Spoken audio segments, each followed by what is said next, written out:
दोस्तों ये देश के अंदर में एक बहुत बड़े दुर्भाग्य की बात है कि छोटी छोटी चीजों को लेकर भी देश के अंदर में लोगों के अंदर अवेयरनेस नहीं है। एक एक्सप्रेस ट्रेन 3:33 सुबह मॉर्निंग में 3:33 से लेकर 3:50 तक एक सुनसान जगह पर खड़ी रही, जस्ट एक घी के डिब्बे की वजह से।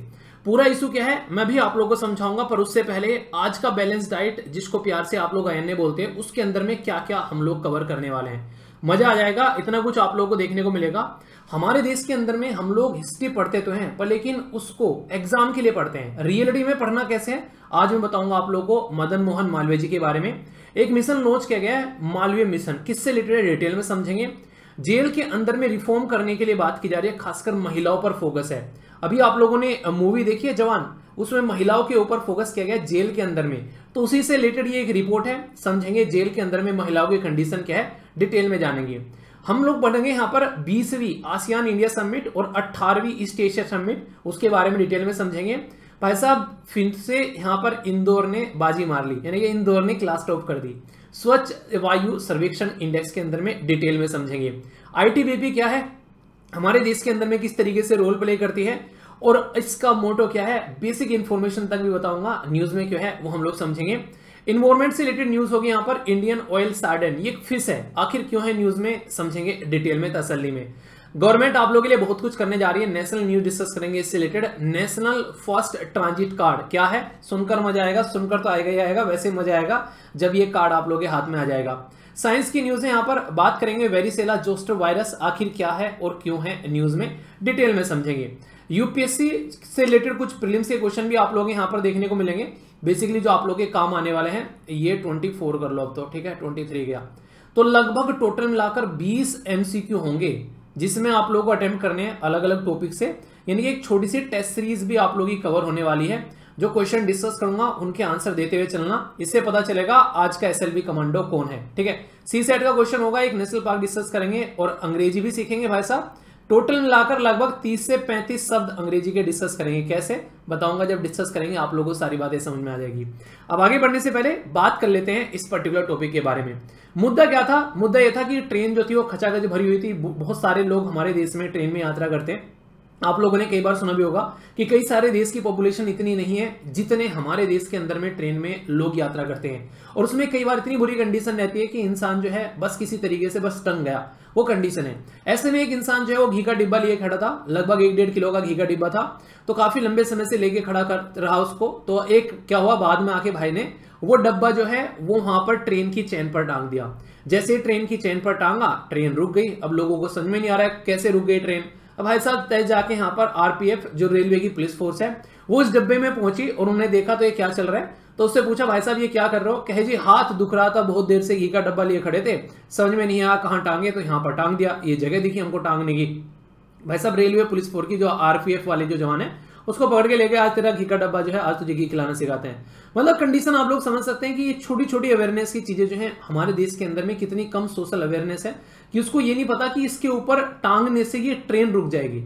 समझ रहे हैं आप लोग, यहाँ पर ऐसी ऐसी चीजों की वजह से हमारे देश में ट्रेन को लाखों का नुकसान होता है हर साल, और हम लोग इनको एज ए अवेयरनेस का पॉइंट ऑफ लेकर नहीं चल रहे, जिसकी वजह से कंडीशन यहाँ पर देखने को मिलती है, ठीक है। तो बहुत ही एक इंपॉर्टेंट ये इशू है जिसके ऊपर बात करना जो है वो जरूरी भी है, और ज्यादा से ज्यादा लोगों को इसके बारे में पता होना चाहिए, वरना बिना किसी बात के यहाँ पर बहुत ज्यादा नुकसान हो जाता है, ठीक है।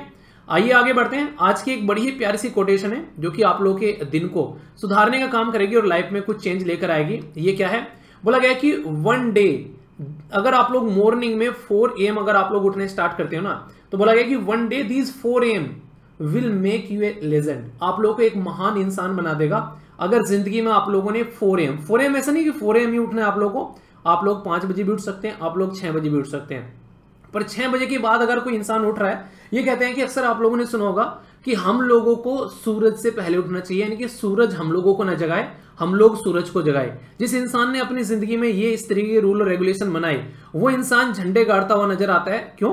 क्योंकि जब दुनिया उठती है तब बहुत सारे काम वो ऑलरेडी निपटा चुका होता है। इस तरीके से आप लोग चीजों को लेकर चल सकते हैं। तो आप लोग किस टाइम उठते हैं, अपना टाइम ड्यूरेशन बताइए कि आप लोग को उठने का टाइम क्या है, कल का दिन कैसा रहा, आज के दिन को कैसे यूटिलाइज करने वाले हो, और इस वीडियो को क्या आप लोग टाइम पर देखने वाले हो। तो जो जो यहां पर डिसिप्लिन में अपनी चीजों को लेकर चल रहा है, जैसे मैं आप लोग को बताता हूं 5 नंबर में से आप लोग कितने मार्क्स आ रहे हैं। 5 नंबर कौन कौन से हैं किस टाइम उठ रहे हो, किस टाइम सो रहे हो, वो अपना फिक्स करना है, अपना डेली शेड्यूल बनाना है। सोने से पहले आप लोग ये टेबल पर शेड्यूल होना चाहिए। ये वीडियो आप लोग टाइम पर देख लो, अपना टारगेट जो है वो अचीव कर रहे हो। और अगर कुछ नहीं मिला तो एक पॉइंट जो है वीडियो को लाइक करने का है, ठीक है। कम से कम एक पॉइंट तो ले ही लेना 5 में से। चलिए अच्छे से अपने दिन को एंजॉय करो विद डिसिप्लिन के साथ में। लाइफ आपकी है, सुधारनी आपकी है, दूसरे बस आपको नसीहत दे सकते हैं, कोई आप लोगों को सॉल्यूशन नहीं देगा। सॉल्यूशन आप लोगों को अपने आप ही निकालना है, ये बात ध्यान रखना, ठीक है। दुनिया बस क्लैपिंग करने आती है जब आप लोग महान काम करते हैं, अगर नहीं करते हैं तो गालियां भी वही दुनिया निकालती है। तो ये चीज आप लोग ध्यान रख लेना। इंटरनेशनल डे है, ये बात करता है protect education from the attack. आप लोगों ने अक्सर देखा होगा जिस भी देश के अंदर में अटैक होगा वो मैक्सिमम ऐसी जगह अटैक करने की कोशिश की जाती है ताकि उस देश का एजुकेशन सिस्टम जो है वो ध्वस्त किया जाए। जम्मू एंड कश्मीर में जो टेररिस्ट अटैक होते थे सारे स्कूल तोड़ दिए गए उनके द्वारा। अफगानिस्तान के अंदर सेम सिचुएशन देखने को मिलती है, कई बार पाकिस्तान के अंदर सेम सिचुएशन देखने को मिलती है। ये बहुत ही एक ऐसी चीज है, सबको पता है कि स्कूल खत्म तो बच्चों को अपने हिसाब से यूटिलाइज किया जा सकता है। उनको बॉम्बर बनाकर, सुसाइड बॉम्बर बनाकर, उनको स्टार्टिंग में ही बचपन में उनके हाथ में हथियार थमाकर ऐसी सिचुएशन देखने को मिलती है। इसी को रोकने के लिए 9 सितंबर को ये डे सेलिब्रेट किया जाता है और बोला जाता है कि सेफगार्ड करना है एजुकेशन को आर्म कॉन्फ्लिक्ट से। बच्चों के हाथ में कलम होनी चाहिए, ना कि हथियार होना चाहिए। वो कलम से क्रांति लेकर आएंगे, ना कि हथियार से वो देश के अंदर में भ्रांति लेकर आएंगे। तो इसलिए उससे दूर रखकर ज्यादा से ज्यादा एजुकेशन सिस्टम को सपोर्ट और प्रमोट करना चाहिए। ये पर्टिकुलर ये जो डे है इसी चीज के लिए हिदायत देता हुआ नजर आता है। दोस्तों ये टॉपिक सुनने के बाद में आप लोग बताना कि मुझे पढ़ाना कंटिन्यू करना चाहिए या फिर पढ़ाना छोड़ देना चाहिए। मतलब क्या है, मतलब भी आप लोगों को बताऊंगा। एक बच्चे ने क्वेश्चन लिखा और क्वेश्चन लिखने के बाद में मुझे कह रहा है कि सर गलत सलत पढ़ा रहे हो, इससे अच्छा तो पढ़ाना छोड़ दो। मैंने कहा ठीक है यार, आज से पढ़ाना छोड़ देते हैं, पर एक बार चेक तो कर लेंगे गलत क्या पढ़ा दिया, ठीक है। यहाँ पर बात की जा रही है, ये टॉपिक भी आ गया तो उस क्वेश्चन का आंसर ही मिल जाएगा जिस बच्चे को ये दिक्कत थी। हमारे देश के प्राइम मिनिस्टर साहब जो हैं वो इंडोनेशिया पहुंचे, ईस्ट एशिया जो आसियान की और इंडिया की समिट थी उसको अटेंड करने। वहां पर इंडियन डायस्पोरा यानी कि हमारे देश के जो नागरिक हैं वहां पर जो रह रहे हैं उनसे भी मिले। अब क्वेश्चन क्या है मैं आप लोगों को बताऊंगा। आसियान के बारे में बेसिकली यहाँ पर बात की जाती है। आसियान जो है इसका फुल फॉर्म क्या है, सारी बातें मैं आप लोगों को बताऊंगा और इसके अंदर मेंबर क्या है उसके ऊपर उस बच्चे ने बेसिकली ये बात बोली थी। अगर आप लोग देखोगे यहाँ पर ध्यान से तो ये आप लोगों के सामने है बेसिकली आसियान का जो एस्टेब्लिशमेंट किया गया, पूरा सिस्टम क्या क्या है वो बताया गया है। इसको मैं आप लोगों को आसियान की वेबसाइट पर लेकर चलता हूं, वहां से आप लोग अच्छे से कनेक्ट कर पाएंगे। और फिर उस बच्चे का जो कंफ्यूजन है, ऐसा नहीं कि उसने ये कंफ्यूजन जो है वैसे ही बोल दिया। बेसिकली देखो कई बार क्या होता है जब नॉलेज नहीं होती है आप लोगों को किसी पर्टिकुलर टॉपिक की, या फिर कहीं से इधर उधर से कुछ गलत सलत इन्फॉर्मेशन सुन लेते हो तो तब इस तरीके के थॉट आते हैं। मान लीजिए किसी ने आप लोगों को कोई बात बताई तो आप लोगों के माइंड में लगा हाँ ये सही बता रखी है, मैंने कुछ और बताई तो आप लोगों ने पहले वो सुन ली तो आप लोगों को लगा हो सकता है कि सर ने गलत बता दी हो। तो अब मैं आप लोगों को रियलिटी बताता हूं कि क्या है। ये है आप लोगों के सामने खुद आसियान की वेबसाइट, ये मेरी बनाई नहीं है, ये किसी इंसान की बनाई नहीं है, खुद आसियान की वेबसाइट है। यहाँ पर ये जाकर आप लोग देखेंगे पूरा इसके अंदर लेटेस्ट अपडेट आप लोगों को देखने को मिलेंगी। इसकी हिस्ट्री के बारे में बता रखी है, कैसे कैसे क्या है, कहाँ कहाँ से बनाया, इसके बारे में तो अभी मैं आप लोगों को बताऊंगा कि 5 मेंबर के द्वारा स्टार्टिंग में बनाया गया था। ये इसका चार्टर है। चार्टर का मतलब क्या होता है, चार्टर होता है एक तरीके का संविधान यानी कि कॉन्स्टिट्यूशन, तो उसको चार्टर बोलते हैं। जो एक तरीके से ना जो एक उसको किस तरीके से वो पर्टिकुलर ग्रुप जो है वो काम करेगा उसके बारे में जो इन्फॉर्मेशन लिखी होती है, संविधान बोल देते हैं किसी देश के बारे में जब हम लोग लिखते हैं, ठीक है। तो यहाँ पर हम लोगों ने इसको चार्टर बोल दिया, ठीक है। ये सबमिट के बारे में है कि कैसे कैसे सबमिट दे रखी है। यहाँ पर जो भी इससे रिलेटेड कोऑर्डिनेशन काउंसिल है वो काम करती है उसके बारे में है। यहाँ पर आप लोगों को देखने को मिला काउंसिल के बारे में। और ये देखें यहाँ पे, ठीक है, ये क्या लिखा हुआ है, ये यहाँ से ध्यान से देखिए, ये आसियान मेंबर खुद इसकी वेबसाइट पर है। ये यहाँ पर सबसे पहले जो बर्नुई है ये इसका एक तरीके से, फिर इसके बाद में आप लोगों को देखने को मिलेगा कंबोडिया, इंडोनेशिया, म्यांमार, इसी के साथ में यहाँ पर लाओस हो गया, इसको पीडीआर क्या बोलते हैं अभी डिस्कस कर लेंगे। मलेशिया हो गया, फिलीपीन हो गया, सिंगापुर हो गया, थाईलैंड हो गया और वियतनाम हो गया। यानी कि जो लास्ट मेंबर जुड़ा था वो वियतनाम था, वो भी 1985 में। एक बच्चा कह रहा है कि सर 11 मेंबर जुड़ गए, आपने अपडेटेड इन्फॉर्मेशन तो रखते नहीं हो, बस ऐसे ही पढ़ाने बैठ जाते हो, ठीक है। तो यहाँ पर मैं आप लोगों को बता देता हूँ अपडेटेड इन्फॉर्मेशन क्या है और कैसे मैं पढ़ाने बैठता हूँ। तो यहाँ पर ये देखिए टोटल मिलाकर 10 स्टेट हैं एंड +1 क्या है, ये ऑब्जर्वर मेंबर है। ऑब्जर्वर का मतलब क्या होता है, आने वाले टाइम में ये इसका मेंबर बनेगा। अगर एग्जाम में क्वेश्चन आता है कि आसियान के कितने मेंबर हैं और अगर आप लोग वहां पर आंसर लगाकर आ जाते हैं 11, तो आप लोग अपने पैरों पर कुल्हाड़ी मार लेते हैं यहाँ पर। तो कोई भी चीज कंफर्म करे बगैर जो है फालतू की बातें कम किया करो, उसमें ज्यादा अच्छा रहता है, एनर्जी वेस्ट होती है फालतू में वरना। तो यहाँ पर ईस्ट जो तिमोर है ये पर्टिकुलर ऑब्जर्वर का स्टेटस दे दिया गया है, इसको इसका मेंबर बनाने की बात कर रहे हैं। पर ना तो विकिपीडिया पर और ना खुद आसियान की वेबसाइट पर आप लोग कहीं भी देखने को मिलेगा कि यहाँ पर ये इसका मेंबर बन चुका है। आप लोग खुद दिखा दो यहाँ पर, तो 11वां मेंबर बना नहीं है। ऑब्जर्वर का मतलब क्या होता है? ऑब्जर्वर ये नहीं कि आज से है, अगर आप लोग देखोगे ऑब्जर्वर भी कई बार लंबे समय तक पड़े रहते हैं, पता नहीं कितना लंबा टाइम लग जाता है, ऐसा नहीं कि आज ही चीजें स्टार्ट हो जाएगी। बंदे ने ऑब्जर्वर का स्टेटस कब मांगा था? 2011 में यहाँ पर इसने ऑब्जर्वर का स्टेटस मांगा था। ऑब्जर्वर बना लो मुझे, मेंबरशिप के लिए अप्लाई करते हैं तो पहले ऑब्जर्वर बनाया जाता है, ठीक है। तो यहां पर 1 दशक बाद में यहां पर इसको एडमिट किया जा रहा है, ठीक है। 1 दशक बाद में तो यहां पर इसको क्या किया गया? इसको अभी ऑब्जर्वर का स्टेटस दे दिया गया आसियान के अंदर में। और जब तक यहां पर जो फॉर्मली अब चीजें ढंग से जब तक इसकी एक्सेप्ट नहीं कर ली जाती है, हालांकि प्रोसीजर स्टार्ट कर दिया गया, पर अब तक भी यहां पर ये क्या है, इसको स्टार्ट किया गया कि हाँ ठीक है इसको मेंबरशिप बनाएंगे, पर फिलहाल अभी आप लोग यहां पर देखते हैं क्या है यहाँ पर ये, ठीक है। तो ये डायरेक्ट आप लोग खुद इसकी वेबसाइट से देख लीजिए। तो अब आप लोग बता दीजिए पढ़ाना है मुझे आगे या फिर यहीं पे बंद कर दो पढ़ाना अभी से जब बन जाएगा यार बता देंगे, इतनी टेंशन कहाँ ले रहे हो हैं। तो थोड़े से ऑथेंटिक सोर्स फॉलो कर लो जहां पर करेक्ट इन्फॉर्मेशन मिले। हफरा तफरी में रह के अपने क्वेश्चन भी बर्बाद करोगे एग्जाम के अंदर में, एक नंबर से सिलेक्शन ऊपर नीचे हो जाता है, ठीक है। आइए बात करते हैं इस पर्टिकुलर आर्टिकल के बारे में। अभी यहाँ पर भी एक इंटरेस्टिंग चीज देखने को मिलती है, prime minister of India. Prime minister of India नहीं लिखा है, prime minister of Bharat in Indonesia, ठीक है। तो फिर से यहां पर अगर कोई कंट्रोवर्सी करने लगी इंडिया की भारत, तो देखो यार दोनों ही नाम हमारे संविधान ने दे रखे हैं और दोनों ही नाम जो है वो ऑथेंटिक नाम है। उनमें से कोई सा भी नाम आप लोग गलत और सही नहीं बता सकते। और सबसे इंपॉर्टेंट चीज क्या है? सबसे इंपॉर्टेंट चीज है हमारे संविधान ने दोनों नाम दिए थे, जो भी मन करे यार वो इस्तेमाल कर लेंगे हम, इसमें गलत बात थोड़ी ना है कुछ कि हाँ ये करना है ये नहीं करना है। पर मुझे भारत के साथ में भी लगाव है, इंडिया के साथ में मेरा एक अलग लगाव है। भारत के साथ में तो प्यार वाला लगाव है, इंडिया के साथ में वर्चस्व वाला लगाव है। वर्चस्व मतलब पूरी दुनिया में अकेला हमारा देश ऐसा है जिसके नाम पर एक इंडियन ओशन का नाम रखा हुआ है। अगर कल को हम लोगों ने इंडिया हटा के भारत कर दिया तो यहां पर ये जो हमारी एक तरीके की हेजेमनी जो हमें मिलती है कि अकेला देश है जिसके नाम पर एक पूरे ओशियन का नाम है, तो ये कहीं ना कहीं आप लोगों को छीनती हुई नजर आएगी। भारत ओशियन तो करने से रहे, हम अपने नाम का देश का नाम चेंज कर सकते हैं, पर लेकिन इंटरनेशनल रीजन पर जो यहाँ पर ओशन है उनका नाम थोड़ी ना चेंज कर देंगे। तो ये कंडीशन आप लोग समझ सकते हैं। तो मुझे ऐसा लगता है कि सरकार भी इस काम को नहीं करेगी, वो दोनों ही नाम लेके चलेगी कि हाँ दोनों ही नाम हमारे हैं, दोनों ही ऑथेंटिक नाम है, ठीक है। और इसी के साथ में सबसे इंपॉर्टेंट बात यह है कि जो दोनों ही नाम संविधान निर्माताओं ने दे रखा है तो कोई सा भी हम लोग इस्तेमाल कर सकते हैं। और इसी में अभी रिसेंटली आप लोगों ने सुना पाकिस्तान कहता है कि इंडिया नाम तो हमको मिलना चाहिए। पाकिस्तान हिस्टोरिकली इस बात को बोलता है, क्यों? क्योंकि नॉर्मली माना था कि इंडिया नाम जो है वो इंडस रिवर से निकल कर आया है, और इंडस रिवर का मैक्सिमम वाटर कौन यूज करता है दुनिया में? वो पाकिस्तान यूज करता है। तो इसलिए पाकिस्तान बोल देता है कि यार ये नाम तो हमारा होना चाहिए था, ठीक है। तो सबके अपने अपने तर्क हैं यार। तो जो लेगेसी यहाँ पर मिली हुई है, जो चीजें हमारे पास में, छोड़ना तो नहीं चाहिए। तो बाकी आगे जो चीजें हैं वो जो भी होगा, फिलहाल गवर्नमेंट जो है इस तरीके कोई स्टेप नहीं लेगी जहां तक मुझे लग रहा है। अभी एस जयशंकर साहब की आप लोगों ने स्पीच भी सुनी होगी, उन्होंने बोला यार दोनों हमारे संवैधानिक नाम है, हम जो चाहे वो यूज कर ले, आपको कोई दिक्कत हो रही है? तो वही वाली बात है यहाँ पर, ठीक है। तो काफी शानदार तरीके से हमारी कल्चर जो है वो यहाँ पर देखने को मिली जब इंडियन डायस्पोरा ने जो है प्राइम मिनिस्टर मोदी साहब को यहाँ पर बेसिकली एक तरीके से बोल सकते हैं अपने देश की कल्चर दिखाने की कोशिश की, एक तरीके से अपनी चीजों को दुनिया के सामने जब हम लोग दिखाते हैं तो नेक्स्ट लेवल की फीलिंग आती है कि हाँ ये इस तरीके से चीजें यहाँ पर देखने को मिलती है। और भी आप लोगों ने देखा होगा जैसे रशियन या फिर कई सारी और जगह की जो लड़कियां हैं, और ये आज की डेट में वेस्टर्न वर्ल्ड जिसको हम लोग बोलते हैं, वो इंडियन सिस्टम में शादी कर रही हैं। यानी कि उनको लगता है कि जो शादी इंडियन सिस्टम के हिसाब से होती है वो ज्यादा इफेक्टिव शादी है, तो इंडियन ट्रेडिशनल के हिसाब से शादी करती हुई नजर आ रही है। और जिसको ये समझ में नहीं आता है कि ईस्ट और वेस्ट क्या है, जैसे जब भी शब्द कोई बोलता है तो ये नॉर्थ इंडिया हो गया, ये साउथ इंडिया हो गया, ये ईस्ट इंडिया हो गया, और ये हो गया बेसिकली वेस्ट।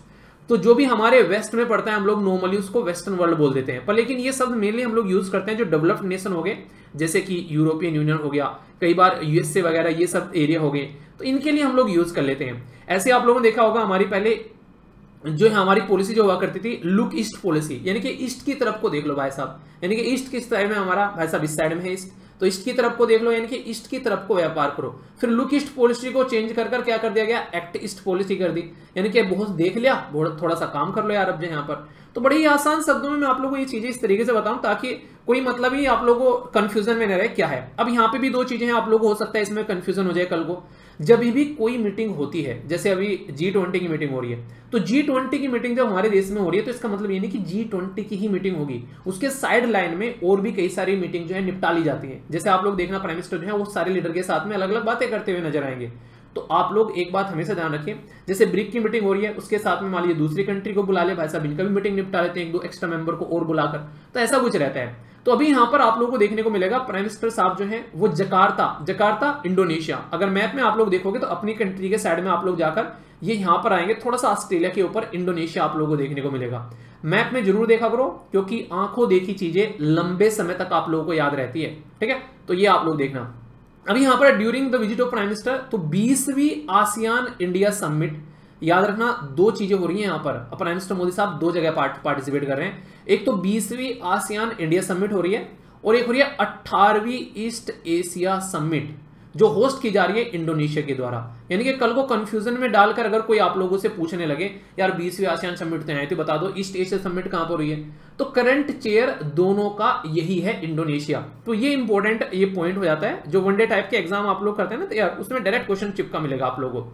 और आसियान क्या है? Association of south east nation. South east मतलब क्या हो गया, आप लोग खुद देख लो यहां पर। जैसे मैंने आप लोगों के लिए इसको थोड़ा सा एक दूसरा पेन यूज करते हैं, ये देखिए यहां पर मैंने आप लोगों के लिए यहां पर लाइन खींच दी, ठीक है। तो ये क्या हो गया, ये ईस्ट हो गया, ये क्या हो गया, ये साउथ हो गया। तो ये कहां पर पढ़ रहे हैं, ये यहां पर पढ़ रहे हैं, ये सारे के सारे देश। तो क्या हो गया, ये साउथ हो गया और ईस्ट हो गया। तो साउथ और ईस्ट के बीच में पढ़ने वाले जो नेशन है वो साउथ ईस्ट नेशन नॉर्मली यहां पर इस तरीके से शब्द हम लोग बोल देते हैं, ठीक है। तो इस तरीके से आप लोग समझ सकते हैं। अगर इस तरीके से इसको देखोगे तो मतलब ये एक बताने का तरीका हो गया आप लोग को, जिसको आप लोग याद रख सकते हैं, ठीक है। तो यहां पर 18th जो है ईस्ट एशिया समिट आप लोगों को यहां पर देखने को मिल रही है। तो कुछ भी कंफ्यूजन इसको लेकर आप लोगों को नहीं होना चाहिए, ताकि आप लोगों के मन में इसको लेकर कंफ्यूजन न रहे, इसलिए यहां पर आप लोगों को इस तरीके से चीजें बता दी गई हैं। अब आप लोग इसको लंबे समय तक याद रख पाओगे। बाकी ये 2 पिक्चर है जो मन में आप लोग रखना याद, एक तो ये हो गया और एक ये हो गया 18th जो जकार्ता इंडोनेशिया के अंदर में, ये आप लोगों को देखने को मिल रही है। मैं आप लोगों को लेकर चलता हूं यहां से जकार्ता इंडोनेशिया के अंदर में, जहां पर ये मीटिंग आप लोगों को देखने को मिल रही है। एग्जैक्ट लोकेशन आप लोगों के सामने आ गई है खुलकर, ये है जकार्ता, ठीक है। थोड़ा सा जो जकार्ता है यहां पर, इसके बारे में अगर हम लोग बात करते हैं, इसको जूम आउट कर लेते हैं थोड़ा सा, यस। इसकी लोकेशन आप लोगों के लिए बहुत इंपॉर्टेंट हो जाती है यहां पर। जैसे आप लोग इसको यहां पर ध्यान से अगर आप लोग इसको देख पा रहे हैं यहां पर, तो जकार्ता जो है यहां पर थोड़ा सा ऊपर जाएंगे तो आप लोगों को यहां पर ये रीजन देखने को मिलेगा, ये है साउथ चाइना सी, ठीक है। और साउथ चाइना सी में चाइना की दबदबी रहती है, इससे वियतनाम भी परेशान है, इससे फिलीपीन भी परेशान है, इवन इससे इंडोनेशिया और नीचे वाले देश भी परेशान है, क्योंकि चाइना बोलता है कि हमारे नाम पर है तो इसलिए ये हमारा है। तो इसकी वजह से यहां पर रस्साकसी रहती है। तो इसीलिए हमारे देश के प्राइम मिनिस्टर ने जाते ही सबसे पहले यहां पर क्या बोला कि वो चाहते हैं, दोनों शब्द का नाम लिया उन्होंने बोला इंडियन ओशन, यानी कि जो इंडियन ओशन हो गया यहां पर नीचे, और इसी के साथ में पैसिफिक ओशन। जो पैसिफिक ओशन आप लोगों को देखने को मिलेगा ये इधर आ जाएगा पूरा, ठीक है। एक सेकेंड,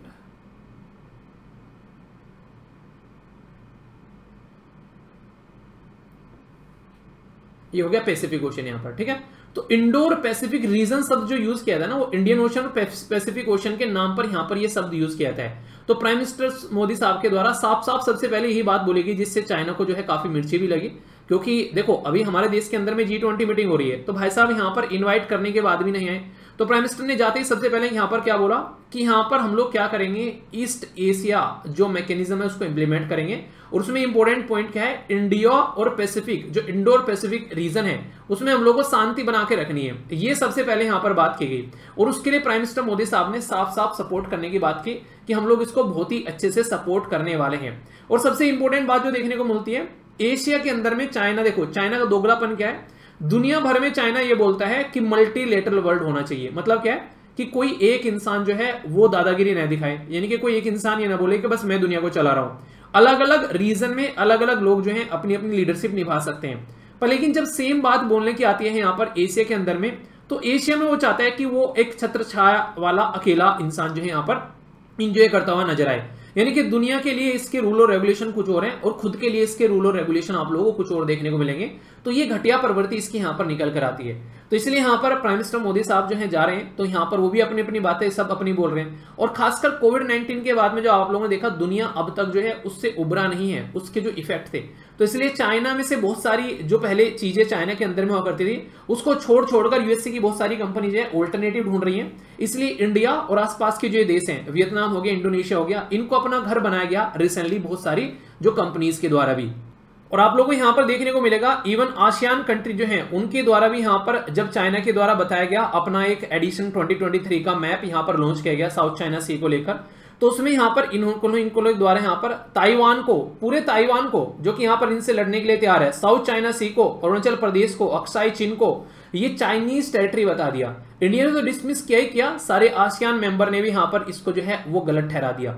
और सबसे बड़ी बात क्या है, अभी चाइना इंडिया को चाहता ही नहीं कि इंडिया की चीजें जो है वो आगे बढ़े, पर इंडिया तो है, हम लोग कहते हैं ना चाणक्य के देश से आते हैं भाई साहब, कूटनीति हम भी जानते हैं। तो इंटरेस्टिंग चीज देखो अभी यहाँ पर, ये आर्टिकल काफी ज्यादा फेमस भी हो रहा है। चाइना नहीं चाहता है कि इंडिया के अंदर में G20 समिट जो है वो बेसिकली कंप्लीट समिट मानी जाए, वो बेसिकली एक तरीके से, यानी एक तरीके से जो जिस चीज के लिए डिसाइड की थी वो दुनिया पे अपनी छाप छोड़े। तो इसलिए रसिया के प्रेसिडेंट नहीं आए, समझ में आता है चाइनीज प्रेसिडेंट ने बे नाम को नहीं कहते, फालतू में बिना किसी बात के उन्होंने आने से मना कर दिया। तो उसी के चलते इंडिया ने नया सामदाम धड़ भेद लगा दिया कि G20 के अंदर में टोटल मिलाकर आप लोगों को पता है कितनी कंट्री है, 19 कंट्री है, 19 देश हैं, उसमें प्लस है यूरोपियन यूनियन। ये क्वेश्चन डायरेक्ट पूछा जा चुका है यूपीएससी के द्वारा भी। इंपोर्टेंट बात क्या है, इंपोर्टेंट बात यहां पर ये है, इंडिया ने ये बोल दिया कि इसके अंदर अफ्रीकन यूनियन को भी इंक्लूड किया जाए। अब ये ऐसी बात बोल दी, इस पे चाइना भी मना नहीं कर सकता। चाइना और रशिया दोनों सहमत हो गए कि हाँ हो जाना चाहिए भाई साहब, ठीक है, क्योंकि इसको अगर चाइना मना करेगा, चाइना का ह्यूज इन्वेस्टमेंट है यहां पर बेसिकली अफ्रीका के अंदर में, तो यहां पर इसको ये लगेगा कि यहां पर इसके ही अपोजिट में बेसिकली बात कर रहे हैं, अफ्रीका वालों को ये लगेगा। ये बिल्कुल ऐसे ही है जैसे हम लोगों ने जम्मू एंड कश्मीर के अंदर में खेल खेला है ना, वहां पर हम लोगों ने क्या किया, जो उस इस्लामिक कोऑपरेशन ऑफ इंडिया जो बेसिकली उसके मेंबर थे, हमेशा पाकिस्तान को सपोर्ट किया करते थे जम्मू एंड कश्मीर वाले मुद्दे पर। हम लोगों ने जम्मू एंड कश्मीर में इन्वेस्टमेंट करने के लिए उन्हीं की देश की सारी कंपनी को बुला लिया। अब करो तुम इसको इसको कहते हैं शाम दाम दंड भेद लगाना, ठीक है। जब घी जो है सीधी उंगली से ना निकले तो उंगली थोड़ी टेढ़ी कर लेनी चाहिए, तो इंडिया ने उंगली थोड़ी टेढ़ी कर ली दोनों जगह। ये कहने के लिए स्लाइड आप लोगों को लग सकती है, कुछ शब्द लिखे हुए हैं, पर इसके अंदर इतने इंपॉर्टेंट शब्द लिखे हुए हैं, आप लोग जानोगे तो पिछले कुछ क्वेश्चन पेपर उठा के देखोगे तो वहां पर डायरेक्ट क्वेश्चन आप लोगों को मिल जाएंगे। सबसे इंपॉर्टेंट वर्ड इसके अंदर में लिखा हुआ है लाइफ। लाइफ का मतलब होता है लाइफ स्टाइल फॉर इन्वायरमेंट। एक शब्द यहां पर लिखा हुआ है OSOWOG, ये क्या है, one sun one world one grid. ये जब प्राइम मिनिस्टर मोदी साहब कहीं भी जाकर इंटरनेशनल लेवल पर अगर अपनी बातें रखते हैं, उसमें ये कुछ ऐसी बातें हैं जो आप लोगों को बड़ी कॉमन देखने को मिलेगी। सबसे पहले हम लोग बात करते हैं चाइना, सबसे पहले हम लोग खिंचाई करते हैं पाकिस्तान की, जहां भी जाते हैं कि टेररिज्म के मुद्दे पर पाकिस्तान की हरकतों को हम लोग हमेशा हाईलाइट करते हैं, और ये जरूरी भी है। नहीं करेंगे तो फिर वो छुपनी स्टार्ट हो जाती है ना, कहते हैं इंसान की मेमोरी शॉर्ट टर्म होती है, तो गजनी बन जाते हैं हम लोग। तो इसलिए दुनिया के भर के लीडर वो गजनी बन जाते हैं, उनको बताना जरूरी है कि पाकिस्तान ऐसी हरकतें कर रहा है। क्लाइमेट चेंज ऐसा मुद्दा है, ये तो जहां चाहो वहां चिपका दो आप लोग, ऐसा मुद्दा है, तो ये हर जगह आप लोग यूज कर सकते हो। सप्लाई चेन जो पहले अच्छी नहीं हुआ करती थी, खासकर अभी उसके ऊपर फोकस दिया गया, क्योंकि चाइना की वजह से यहां पर कोविड-19 के टाइम पर बहुत सारी दिक्कतें देखने को मिली। देखो G20 मीटिंग या फिर आसियान मीटिंग, जो भी मीटिंग हो रही है ना, वो ऐसे टाइम पर हो रही है जहां पर फोकस देना बहुत ज्यादा जरूरी है। फिलहाल जैसी दुनिया चल रही है, रसिया और यूक्रेन पर जो है दुनिया अभी आप लोगों को डिवाइड देखने को मिलेगी। जो सबसे खतरनाक चीज है, एनर्जी सिक्योरिटी को लेकर बहुत बड़ा मुद्दा है आज के डेट में। इवन फूड सिक्योरिटी को लेकर अगर मैं आप लोगों से बात करूं, जब से रसिया और यूक्रेन की लड़ाई हुई है तो वो दुनिया को 25% फूड सप्लाई करते थे, पर लेकिन फिलहाल के टाइम पर उसमें बहुत सारी दिक्कतें आ रही हैं। जो फूड ग्रेन इनिशिएटिव था वो बंद कर दिया रसिया ने, ये बोलकर कि भाई साहब तुम अनाज तो ले जा रहे हो, बोल रहे हो तो दुनिया को बांटोगे, पर लेकिन तुम तो दुनिया को बांट ही नहीं रहे हो। यूरोप जो है वो अनाज जो है वो एशियन कंट्री को या फिर अफ्रीकन कंट्री को नहीं, वो बेसिकली यूरोपियन देशों को बेच रहा है, अमीर देशों को। तो अमीर देशों का पेट भर रहा है, उससे गरीबों का पेट नहीं भर रहा है। और फिर वो उसको पैसा दे रहे हैं यूक्रेन को, और यूक्रेन फिर उससे हथियार खरीद रहा है, और वो फ्री में भी यूक्रेन को हथियार बांट रहे हैं। तो रसिया ने उसके ऊपर जो है क्वेश्चन मार्क लगा दिया, ठीक है। तो उसके चलते रसिया ने उस इनिशिएटिव को सपोर्ट करने से मना कर दिया था। CDRI जो है कोalition फॉर डिजास्टर रेजिलिएंट इंफ्रास्ट्रक्चर, यानी कि जब भी कोई डिजास्टर, यानी कि जब भी कोई ऐसा आपदा आए तो उसमें मिलकर काम कर सके। ये सारे के सारे शब्द इतने इंपॉर्टेंट है, आंसर लिखने के लिए आ जाए ना तो डायरेक्ट इस्तेमाल कर देना। एग्जामिनर ये कहेगा वाह क्या पढ़ाई करके आए हो भाई साहब, दिल खुश हो जाएगा बंदे का सुन के, ठीक है। तो ये तो हो गई बेसिकली न्यूज जो इससे रिलेटेड थे। अब इंपॉर्टेंट मुद्दा क्या है, east Asia summit. East Asia summit को याद रखना, G20 के मेंबर अगर पूछ लिए गए तो इस एशिया समिट को पूछने में भी एग्जामिनर को शर्म तो नहीं आएगी, इस बात की मैं गारंटी देता हूं, ठीक है।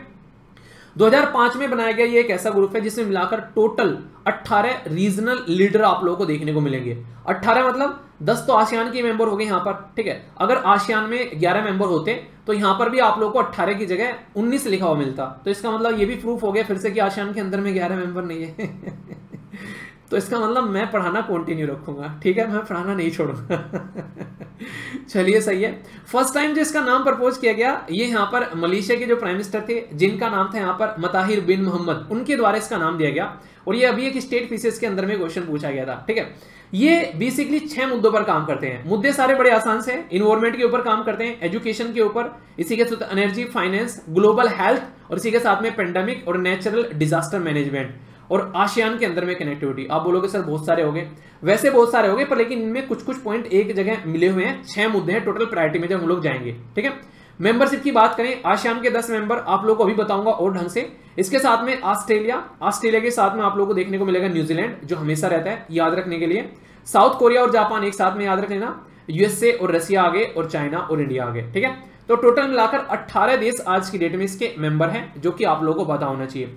मीटिंग जो होती है नॉर्मली यहाँ पर फॉरेन मिनिस्टर ऑफ इकोनॉमिक जो यहाँ पर खासकर जो इकोनॉमिक मिनिस्टर होते हैं, यानी कि एक तरीके से हमारे फाइनेंस मिनिस्टर होते हैं, वो यहाँ पर एनुअली आप लोगों को बैठते हुए नजर आते हैं। फाउंडिंग बात करें तो India is one of the founding member है ईस्ट एशिया समिट का। पर लेकिन रुको रुको रुको, कंफ्यूज में मत आ जाना, कंफ्यूजन मत हो जाना कि आसियान का भी फाउंडिंग मेंबर है क्या इंडिया? आसियान का नहीं है भाई, ईस्ट एशिया समिट का है, इसका फाउंडिंग मेंबर है, पर आसियान का नहीं है, ठीक है। तो ये याद रखना। 2019 में ईस्ट एशिया समिट जो है बैंकॉक में हुई थी, और इंडिया ने अनवील किया था। ये यहां पर काफी इंपॉर्टेंट है, इसको इंडो पैसिफिक ओशियन इनिशिएटिव का नाम दिया गया था जब इंडिया ने इसके ऊपर काम करने की बात की थी, ताकि इस पर्टिकुलर रीजन को और अच्छे से आगे लेकर चला जा सके, ठीक है।